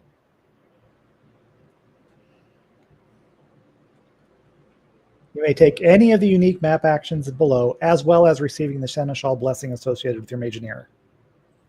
Okay, then I need to rewrite that because it should be only the one that's the one that matches these ones: rest and recharge, power swap. Oh, create Golem Guard, power trading. Yeah, if you power trade though, that's like on Malcolm's power trading. So if you do that, then you get the blessing. So fair. That's what I was. need to re make that clearer. Okay. So So I am paying a card for the blessing. you're paying a card for the blessing. The power trading. So Or, okay, for the power that, trading. you can Sorry. power trade. You just let me reread this. Move with the subject essential. Once all okay. You may take any of the unique map actions below, as well as receiving the essential blessing associated with your Mageineer per visit. So the one associated with Hobart is the rest. You can do any of the other ones, but if you want the blessing, you have to do the rest, which is actually create golem guard. I'm sorry that's not labeled right. So that's. But I could see why that's very confusing. It's like, oh, you could take the blessing no matter which one you do. I get that. It's not supposed to be that, so that's a little bit more asymmetric in terms of what you get. All right. Well, I still want to do the power trading because that's better than just 3 speed. There we go. And I'm done. Just writing this down. 21. Okay. Alrighty. Are you all done then, Brian? Yep. All right, guys. So we are going to be magically transported to Headstone and begin constructing the Warlord. Because we found him. I don't know how, but we found him. Run for it, guys. He was in the very last place we looked. Oh crap. I just realized. So I only like a little bit ago remade this version for the 1 to 3 player version, and I forgot I need to leave a junk golem torso on this guy, which he doesn't have. The only one missing is Gem, so I'll just have to remember that he's Gem, but he's going to be missing a torso up here, unfortunately. We'll still count it as him having it, but he doesn't have it. So regardless, we'll construct him thus. Let me make sure I'm constructing him correctly. Watch, one of these is actually the one you're looking for. Yeah, wouldn't that be my luck? Okay. So take the Juggernaut torso out of the Warlord build pile and place it in the upper torso spot, which we don't have that. Then place the Warlord's lair in the lower torso section of the mat. Did that. Draw from the top of the Warlord's build pile.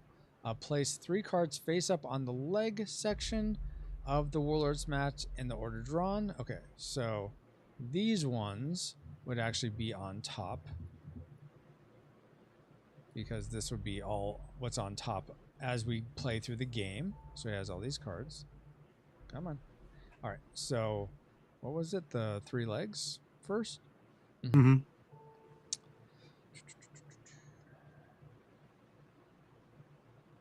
Yep, okay. So 1 leg, an 8, a 4, and a 4. So he has a speed of... What's his speed at? 16. 16. Thank you for helping me with the math. 16. And then we do the arms next, I believe. Let's check this out. Place the remaining cards in the arm sections from left to right, top to bottom. All right. So this goes about, come on, flip. Okay, 6 plus 8, so 14, plus 3, 17, plus 2, 19. So his attack strength is 19. Get up here. Attack strength of 19. HP then is those two added together, which is 35. Whoa. Yes. 35. Okay. Now we have to count up all the corruption. So we got 1, 2, 3, 4, 5, 6, 7, 8. There's no unsearched cities, so he doesn't get any bonuses for that. So he gets all these as potions. So 8 potions total. And he gets +8 to all his stats. So +8, +8, +8. All right. So he doesn't look that tough to me, but I guess we'll see. All right. So we get to go first. Is your speed now higher than mine, Brian? I feel like it is. Probably. It's 40 something. I'm 45. 42. So yeah, 45. And Drew, did you surpass us somehow? I'm still at 40. 40. Okay. So you get to go first, Brian. All right. So I will. Naked. Rated PG-13. Yes, I guess he's naked at the top. What do you want from me, Ken? I will attack Yeah, for he's topless. 67. Attack for 57. That's yours. 67. When did you get your attack? Oh, because your one of your heroic feats. Did that get you up to 67? Mm-hmm. Wow. Okay. I took the last heroic feat to the attack, and I'd been using the haberdashery. Oh, okay. Wow. Craziness. Okay. Awesome.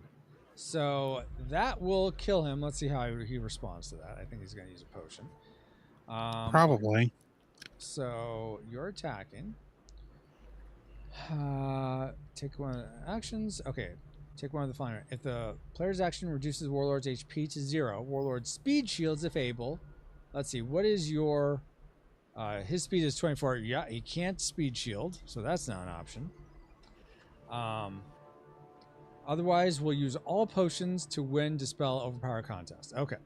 So here we go. Here's one potion.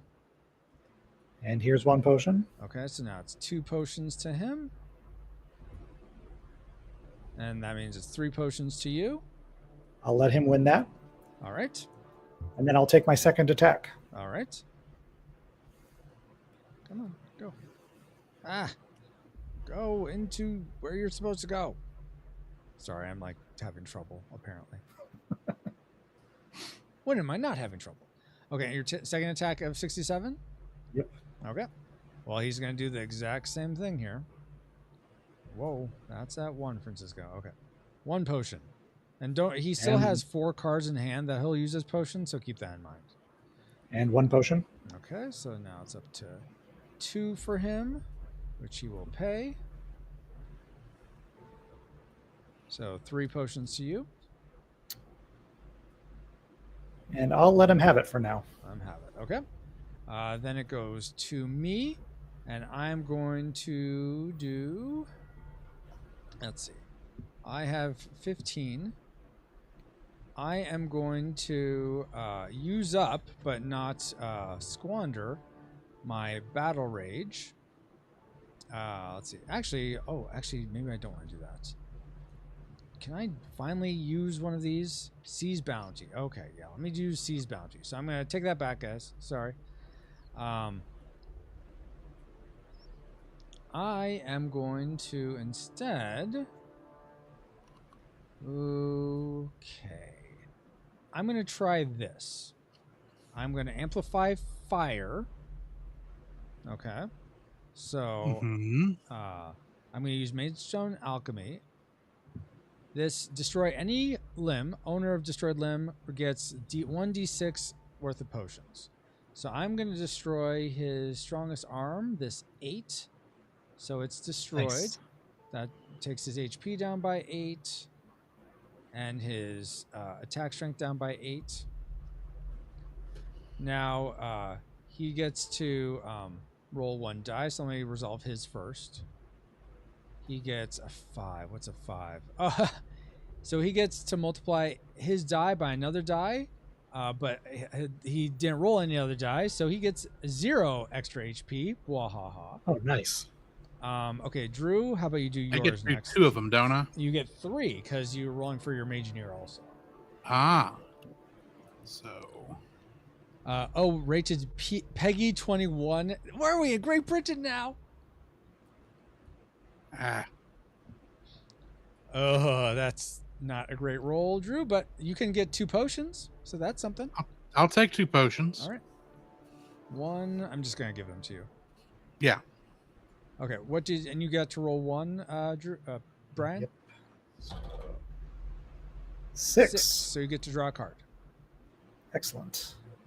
Awesome. All right. So now that I did that, I'm going to use Seize Bounty. Roll 1d6 for every water limb and take 2 results. May give other results to team or defender. So there's 1 water limb, 2. Oh, come on, guys. Why aren't you better with your water limbs? I have a water limb. I know, but there's only 2 out, and I want there to be more. That's fine. So hopefully these are good results then. All right, so I got a 3, which I get to renew, but I don't have anything to renew, and a 6, so I get to draw a card as well. So I'll take that. All right, so that is my action. It is now Drew's turn. All right. I'm going to use Wise Passion. Okay, nice. Which means I get to roll 3 times. You get to roll 3 die, and 3 you die. get to take 2 results. So just like you did before, but you're taking 3 results. Also, the Warlord will roll 1, and Brian will roll 1. I will roll 0. 4, 4, and 3. All right, he gets 0 HP again. Wahaha, Warlord. Okay, so the 4s are shields. So if you want to take, I guess you could take 2 shields. I'll take 2 shields. Okay, that reduces your next 2 damage reductions to -5 each. Mm-hmm. Not by -5, but down to -5. So if you get hit for 50, you only take 5 damage. Yeah.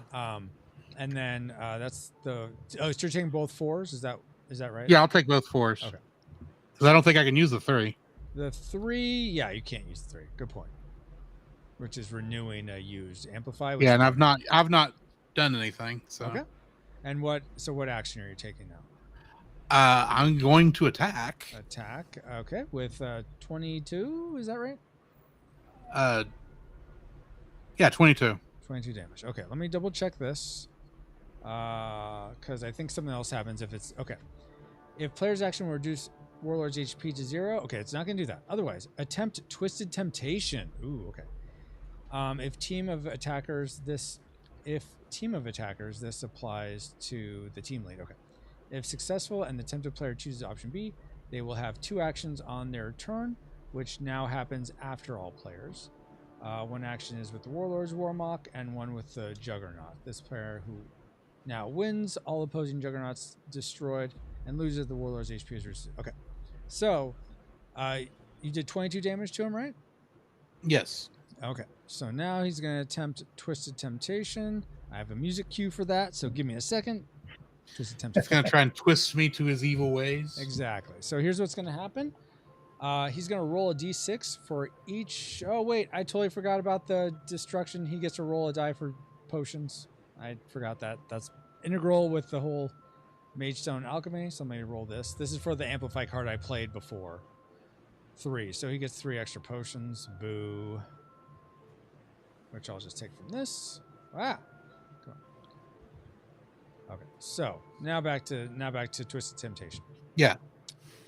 He's going to roll a d6 for each of his limbs and sum the results. Okay, so we destroyed 1 limb, so he has now 6 limbs. So I'm going to leave these dice where they are and just roll them all in place here. All right, so we get a 3, 5, 8, 9, 15, 20. So the the temptation is 20 damage worth, or it is 20. So, if the attackers, this is wrong. I need to update the card here. I'm sorry. I updated it on the printed version, but I have not updated it here. So let me read the rules because I believe it is correct in the rules. Go fast. Okay, so it's 20 okay, here we go. Okay, roll it for every limb. Attacker, that's you, Drew. Then choose A or B. A is stay with the attacker's team. That's me and Brian. But you reduce your HP by the temptation, which is 20. Or you could join the Warlord's team and fight me and Brian with the Warlord, and then you'll take an action for your guy, and then you'll take an action for the Warlord. You're not going to be the Acolyte, so you won't have the Sacrifice Acolyte ability, but you will be on the Warlord's team. And then you will get to add half of the temptation to your attack strength. So you'll increase your attack strength by 10.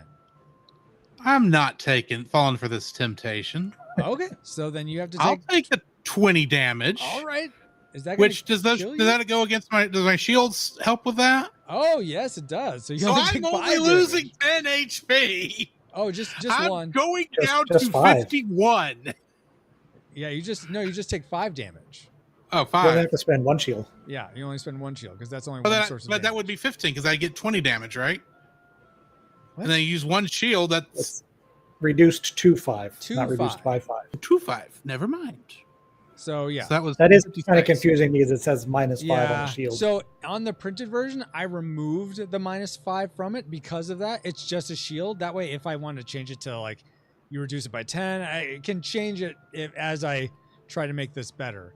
Okay, But so hey, yeah. girl, dad, how are you doing, Andy? So yeah, I'm not gonna fall for this temptation. All right, fine. Don't fall for the temptation. But maybe you should have. No, I just can't. So temptation doesn't work. Okay, so now that you've attacked, now is the Warlord's turn.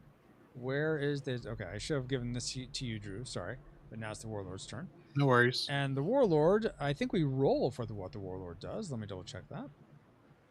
When it's game controlled. All right, game controlled Warlord. That's creatures. Okay.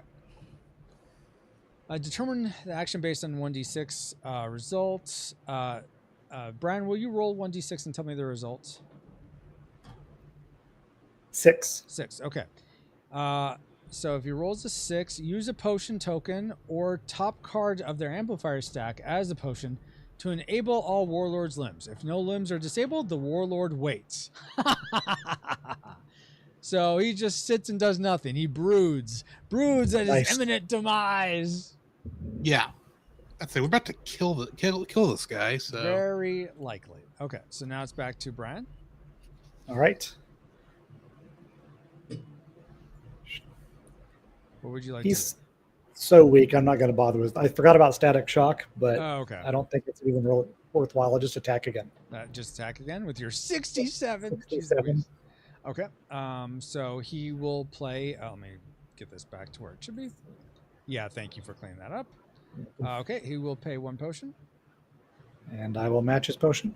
Okay, then he will pay 2 potions. Give back 1. And now it's 3 potions to you. And I will let him have it. All right. Goes back And then down. attack again. And you attack again. Okay, he will again pay a potion. And I will again match his potion. All right. Now he has to pay 2, which he has 1, and then he's going to pay whatever card. Let me check this. I think it's just he's going to pay whatever from his cards, but I want to double check on that. So we'll use all potions to win the overpower contest. 124.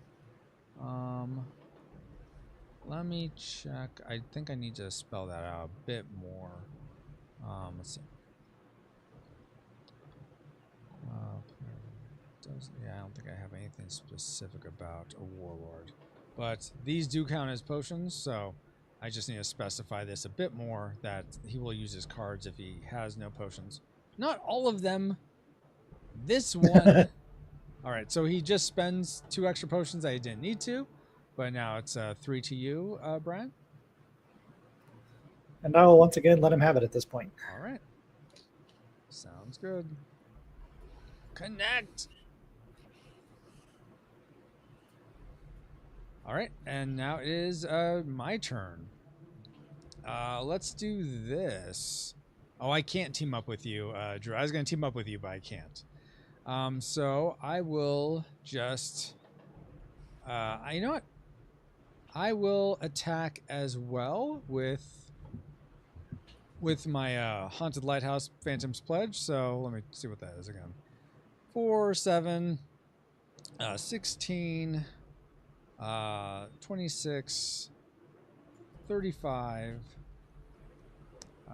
35, 44, 48, 56. So 56 damage against him. He is going to pay a potion because that will kill him. A potion. And then I will pay a potion. Okay, so that moves it up to 2. He's going to try to pay another potion. Okay, and so he has to pay another one. Haha. Sucks to be you, Warlord. All right. So now it's 3 to me. I'm going to leave it be. And I think we'll let Drew take the final blow here. The killing blow. The killing blow. All right, to you, Drew. All right, I'm going to attack. All right. With what? 20-something? 20-something, yeah. 20-something? All right. He is... 22. What's your speed? Your speed's way higher. Okay. My speed's 40. All right. Then that kills him. I'm a fast tank. So let me read what we get here. Because there's different endings depending on how you win. Or lose, for that matter. So let me check this here. Okay. So you win the game because the Warlord's HP was reduced to 0. If only one Mageineer survives, see ending MO. Multiple Mageineers survive, so ending MM. All right, so let me read this here. MM is this. An acrid smoke and stench rises from the warmock, an ooze of magic and most likely blood seeping out of its broken husk. You hear wheezing. I spelled it whizzing. It's whizzing. You hear someone going pee. He's so scared of us. we have caused him to pee his mech. Wow, wow. Way to take that to the printer, Francisco, with whizzing. The war mech is now a toilet. Wheezing on page. Talk about your errata. Or is that how it's spelled? The errors that you fix? Errata? Errata, yeah. ERRATA. 36. Okay. I think. That's actually 37. Okay. So you hear wheezing and look to find the Warlord pinned under wreckage. And with your combined effort, you capture the menace. In the days following, the Warlord is tried for the murders of your siblings and presumably your parents. Though imprisoned deep in the fiery dungeons of Seneschal, the loss the Warlord inflicted hangs with you survivors long after the restoration of Galmany's peace. So it's a bittersweet winning, but good job, guys. Congratulations winning the 3-player variant of Junkyard Juggernauts. Well done, well done. Kennethan says, GG, GG indeed. Let me get to my little book for taking down notes.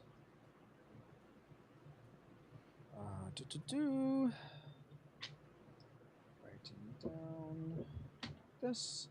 And I know we're at like the 3 hours and 20-minute mark, so if any of you guys have to go, totally get that. I'll just send you the link to fill out. Hey, give me your feedback. But if you can stay to give me feedback here, that would be fantastic. So JJ. Wish I had a sound effect of feedback. Oh my gosh. Drew and... Wow.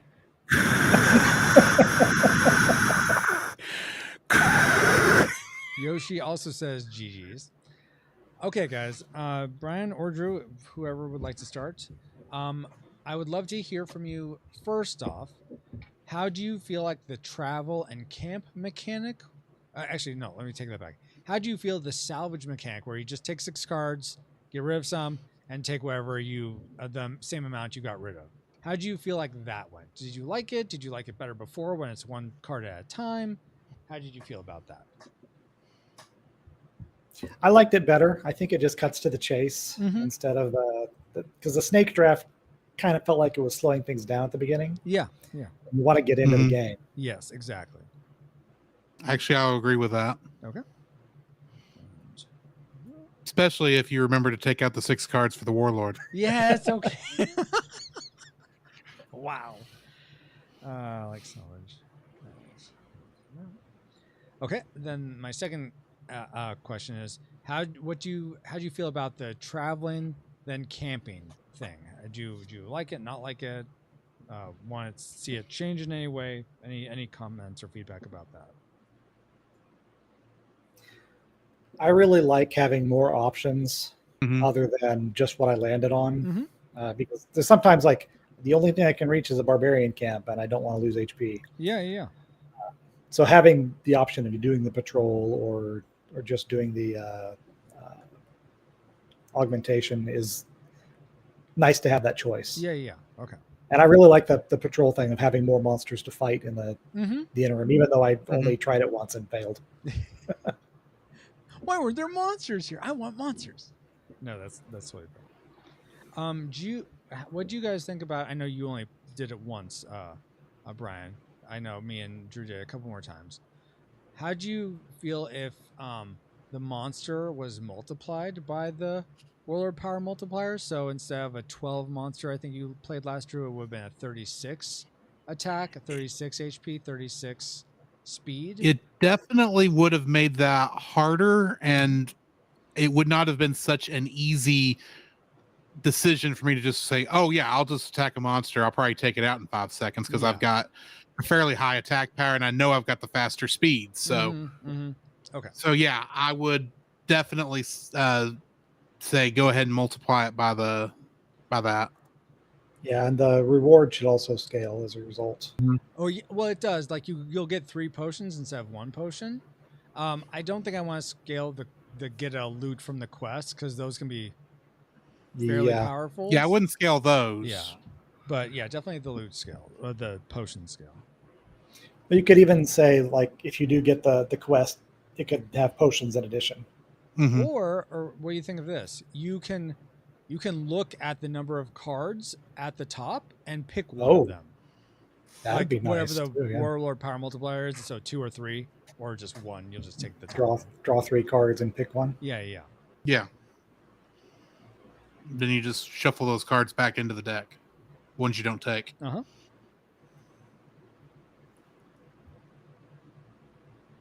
Yeah, I like that. I like that a lot. Okay.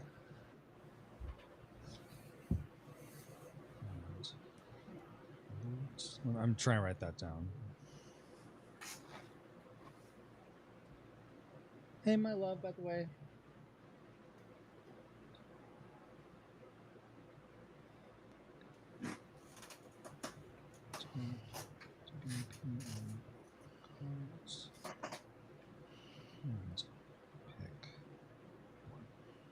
Awesome. All right. Yeah. So, do you guys find that it was easy enough to keep track of okay, we all move and then we all do our camp thing? Did that seem reasonable enough, or did you find yourself like, I don't know, getting lost in that in any way? No, I once I understood what was going on, which I got pretty quick, I thought it did. I thought that phase system made a lot of sense. Okay. Mm-hmm. Yeah, it's easy to forget that you're doing phases, move and then wait until you realize that sometimes I might change my decision based on where somebody else moved, especially the attacking the cities. So there's a little bit of a yes and no to that one, I guess. Okay, no, that's fair. Okay, any other sort of general feedback you guys have? I did get confused on the movement cubes when you mean the energon cubes or whatever we're calling it. I wasn't sure when I was supposed to move it up. I knew when I was supposed to move it down, but I never knew when I was supposed to move it up. So I don't know how you make that more clear, but I mean that's just in the rules for when to do it. Like for augmenting, you move it up 2. For resting at a city, you move it up 3. For resting at a village, you move it up 1. And that's just, I'm not sure if there's. Yeah, I feel like that's the only real issue I had, and admittedly, maybe if I looked at the rules myself, I probably would have understood that better. But I think maybe this might be bloating the rule book. Gain feedback. Sorry, Brian. Just a second. No problem. No.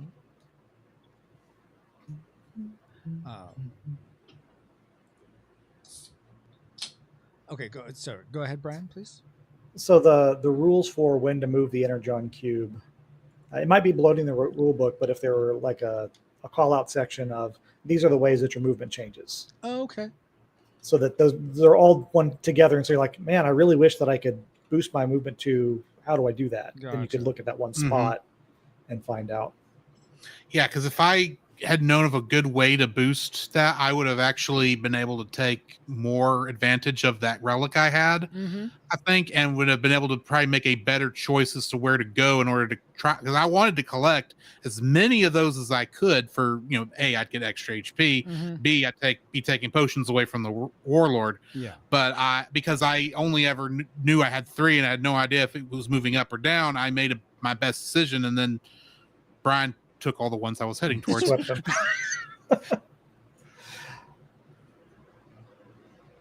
So I think what I would do is instead put on the player aid card. Like these are a little old. The prototype I got printed has an updated one, and I forgot to update it here. The upgrade section is gone now, and there's just more area on that front side of the side A. So I think I would just add it there. That way everyone has that right in front of them. That makes sense. Since the instruction manual is pretty like at capacity for the number of pages. Like I'm at my max number of pages, and there's not a lot of wiggle room anywhere else. But so I think that's a great thing to have, though, especially having that right in front of you. So awesome feedback. Anything else here's the question I have. Was it a letdown? Like, so I personally felt like the Warlords was too easy at the end, but was that a letdown to you guys at all? Or was it like, oh no, that's fine? Well, I was building myself up. I'm like, yeah, I got 60 attack, and I'm going to be able to take like, oh, well, he's a little puny guy. Yeah. I mean, maybe if you want, I can understand wanting to increase the difficulty, especially for those who are really wanting something a little more harder. But I actually like the idea of like, I have gone around here and I have done the best I could to build this character up so that once the Warlord did finally show up, because admittedly, if the Warlord had shown up in that first or second town, when we actually searched it, I mean, it would have been a bit harder. It would have been a bit harder, but by the time we'd gone around and done everything, we built it. It kind of felt nice to feel like we had we actually been able to prepare for the fight, and take him out. And so I can understand wanting to make it harder. I don't know if I'd want to make it that much harder. Okay, that's fair. Yeah, and we hit some lucky breaks a few times during that playthrough. Yeah, I feel like most of the time the Warlord is going to be harder than he was. Yeah. I think the junk golems were ridiculously easy to kill. Yeah. Yes. And that was just luck of the draw on the cards. Yeah, exactly. I wonder. Part of me wonders about making the Warlord power multiplier actually multiply the stats of the Warlord, but I feel like that would be take it too much in the other direction, because then what would he be facing? If I can find the he's covered. I forget exactly what it was at first, but yeah, his attack power would have been 72 or something like that. Yeah. Multiplied by 3. Or 60 minus 3. 57, I think, would be his attack power. His speed would be 48, 60, 72. Yeah. He'd be a lot tougher. And that on the other hand, I definitely would have used static shock. Yeah, yeah. I think that'd be more interesting, honestly. And I think here's what it should be. I think it should be the number of players. You should multiply it by the number of players. Oh, yeah. Because if you're just one player and it's your first time and you happen to go through all the cities, I don't think you want to like then face this thing that's just like because then you have so many fewer options, because it's facing one action versus their action and back and forth versus 3 actions versus 1 action would be a lot more of a pushover in this, unless he's a lot tougher. So I think that would be the way to go. I think I feel like there needs to be another attrition mechanism too, because when you have all those 4 options on every camp, like I was saying before, like sometimes you didn't have the choice before to go to the barbarian camp and take an HP hit. Now you've always got a chance to get a positive result. And so there needs to be something on there that's if you're taking too long, it's going to wear you down a little bit more. Mm-hmm. Well, I mean, that's sort of what the corruption's supposed to be doing. Like, so Mhm. I had it so that the only thing that didn't cause corruption to spread was patrolling the bounds. All the other things caused corruption to spread, and it was too much corruption. It was Too like much. a dearth. Dearth? No, I don't think dearth is the right word. The opposite of dearth, of corruption. A plethora. Yeah, a plethora. Yes, A plethora of corruption, exactly. All right. So, but I see what you're saying, Brian, because it is like, it's too easy to just make yourself more powerful. But I'd have I to didn't see feel like how what was that? I didn't feel like clearing corruption hurt me enough. Oh. Even when I crossed 3, I was only losing 9, and I had 60 some at that point. So it's like, yeah, I can take a 9-point hit. Okay.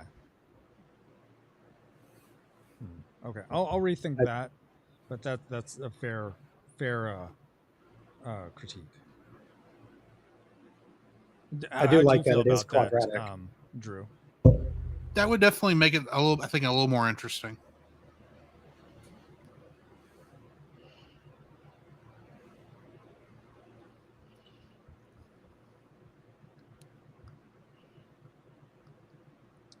Okay, awesome.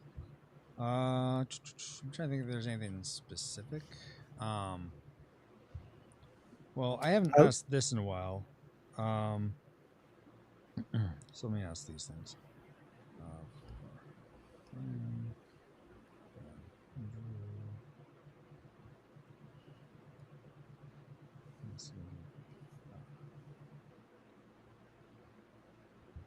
Okay, on a scale of 1 to 7, how confusing was this playthrough? Let's start with Drew. 1 as low as 7 as highest? Yes, I should have said that, yes. I'd say it was a 2. 2? I understood mostly what was going on. I only had that one issue with the movement markers, cubes, inner junk cubes, whatever you want to call them. I'm so but sorry. I understood everything else. Sorry, I should have said. Let me. I confused myself with that ask. How unconfusing was the game? So would you say that's more of a 5 or still a 2? Hang on, let me retranslate. 7 is not confusing at all. 1 is very confusing. 5 would actually be where I would put it. Okay. I had to recalculate everything there. Yeah, it was not confusing, is what I'm trying to say. Because I only had the issue with the 1. It would have been fine if it was a 2, but then based on what you said, I'm like, that doesn't line up. Okay. Because you said, how confusing was it? The game was a 5. The question was a 1. 1 is confusing. Anyway. Okay, Brian, fine. But for the game, 7, not confusing at all. 1, highly confusing. I concur with a 5. 5. Okay. I really only had one spot where I would just absolutely misunderstood the rules, and a few others where it was like, I need to look this up really quick. But the rule book is well organized, and the flow charts are a big improvement. Oh, good. For combat. I think that helps a lot. Awesome. Yeah, I think you might have been one of the ones who suggested that way back. So thank you for doing that. Okay, on a scale of 1, I very greatly appreciate my own idea. That's good. On a scale of 1 being not at all, or 7 being very much, how meaningful were your decisions through the game? And I'll start with Brian this time. Put that at a 6. 6. I'll double that. So 12. Or ditto that. 12. Ditto that. Whatever. It was so meaningful, more meaningful than this life. game changed my life. Every decision. It was just. I agree. It was just as meaningful as what Brian was saying. Okay. 2 more questions, guys, and we'll be done. Let's see. How scale of 1 to 7, 1 being not at all, 7 being very. How unique is this game? And feel free to compare it to being more, even though you're probably a little bit more familiar with it now, it's still okay to be like, that can equate into it, is what I'm trying to say. Or you can just compare it to everything else. That's fine too. So 7 being highly unique, 1 being this is like Monopoly and Risk. This is very like germane.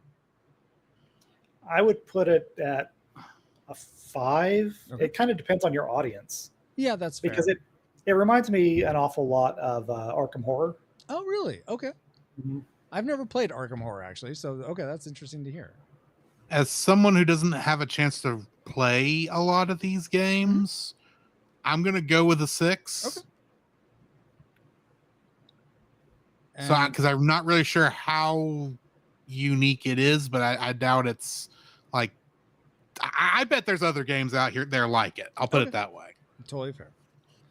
And last question, guys. How on whoops. 1 being not at all, 7 being a whole lot. How fun was this playthrough? I'll go with Drew first. Which one was a whole lot? 7 Higher was numbers. a whole lot. I'm going with 6. 12, got it. Okay. No, I'm going with 6. Okay. I did have a good time. Okay. Thank you again for pinch hitting. I know you could No be worries. spending your afternoon doing something else. Appreciate you doing this so much. Oh, just watching more of season 3 of Star Trek. So Okay. and editing a podcast.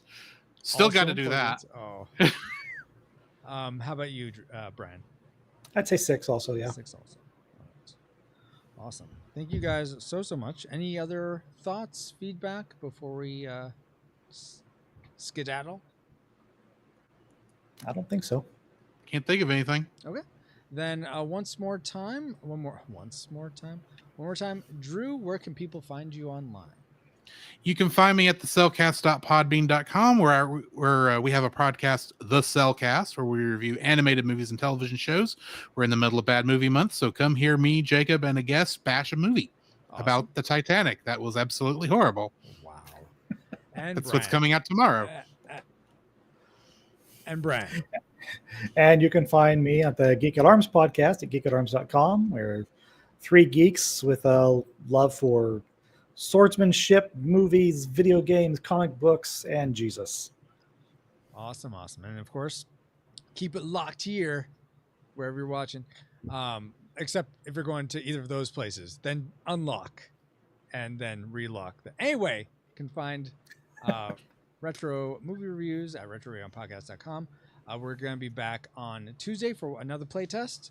We'll be back with some 1 new person and I think 2 that are veterans. But yeah, thank you guys so much. Thank you, Brian. Thank you, Drew. Going to end in prayer. And thank you, Ken, Andy, Yoshi, Bobo, everyone who's been around. Justin, if you're still there, thank you so much for hanging out.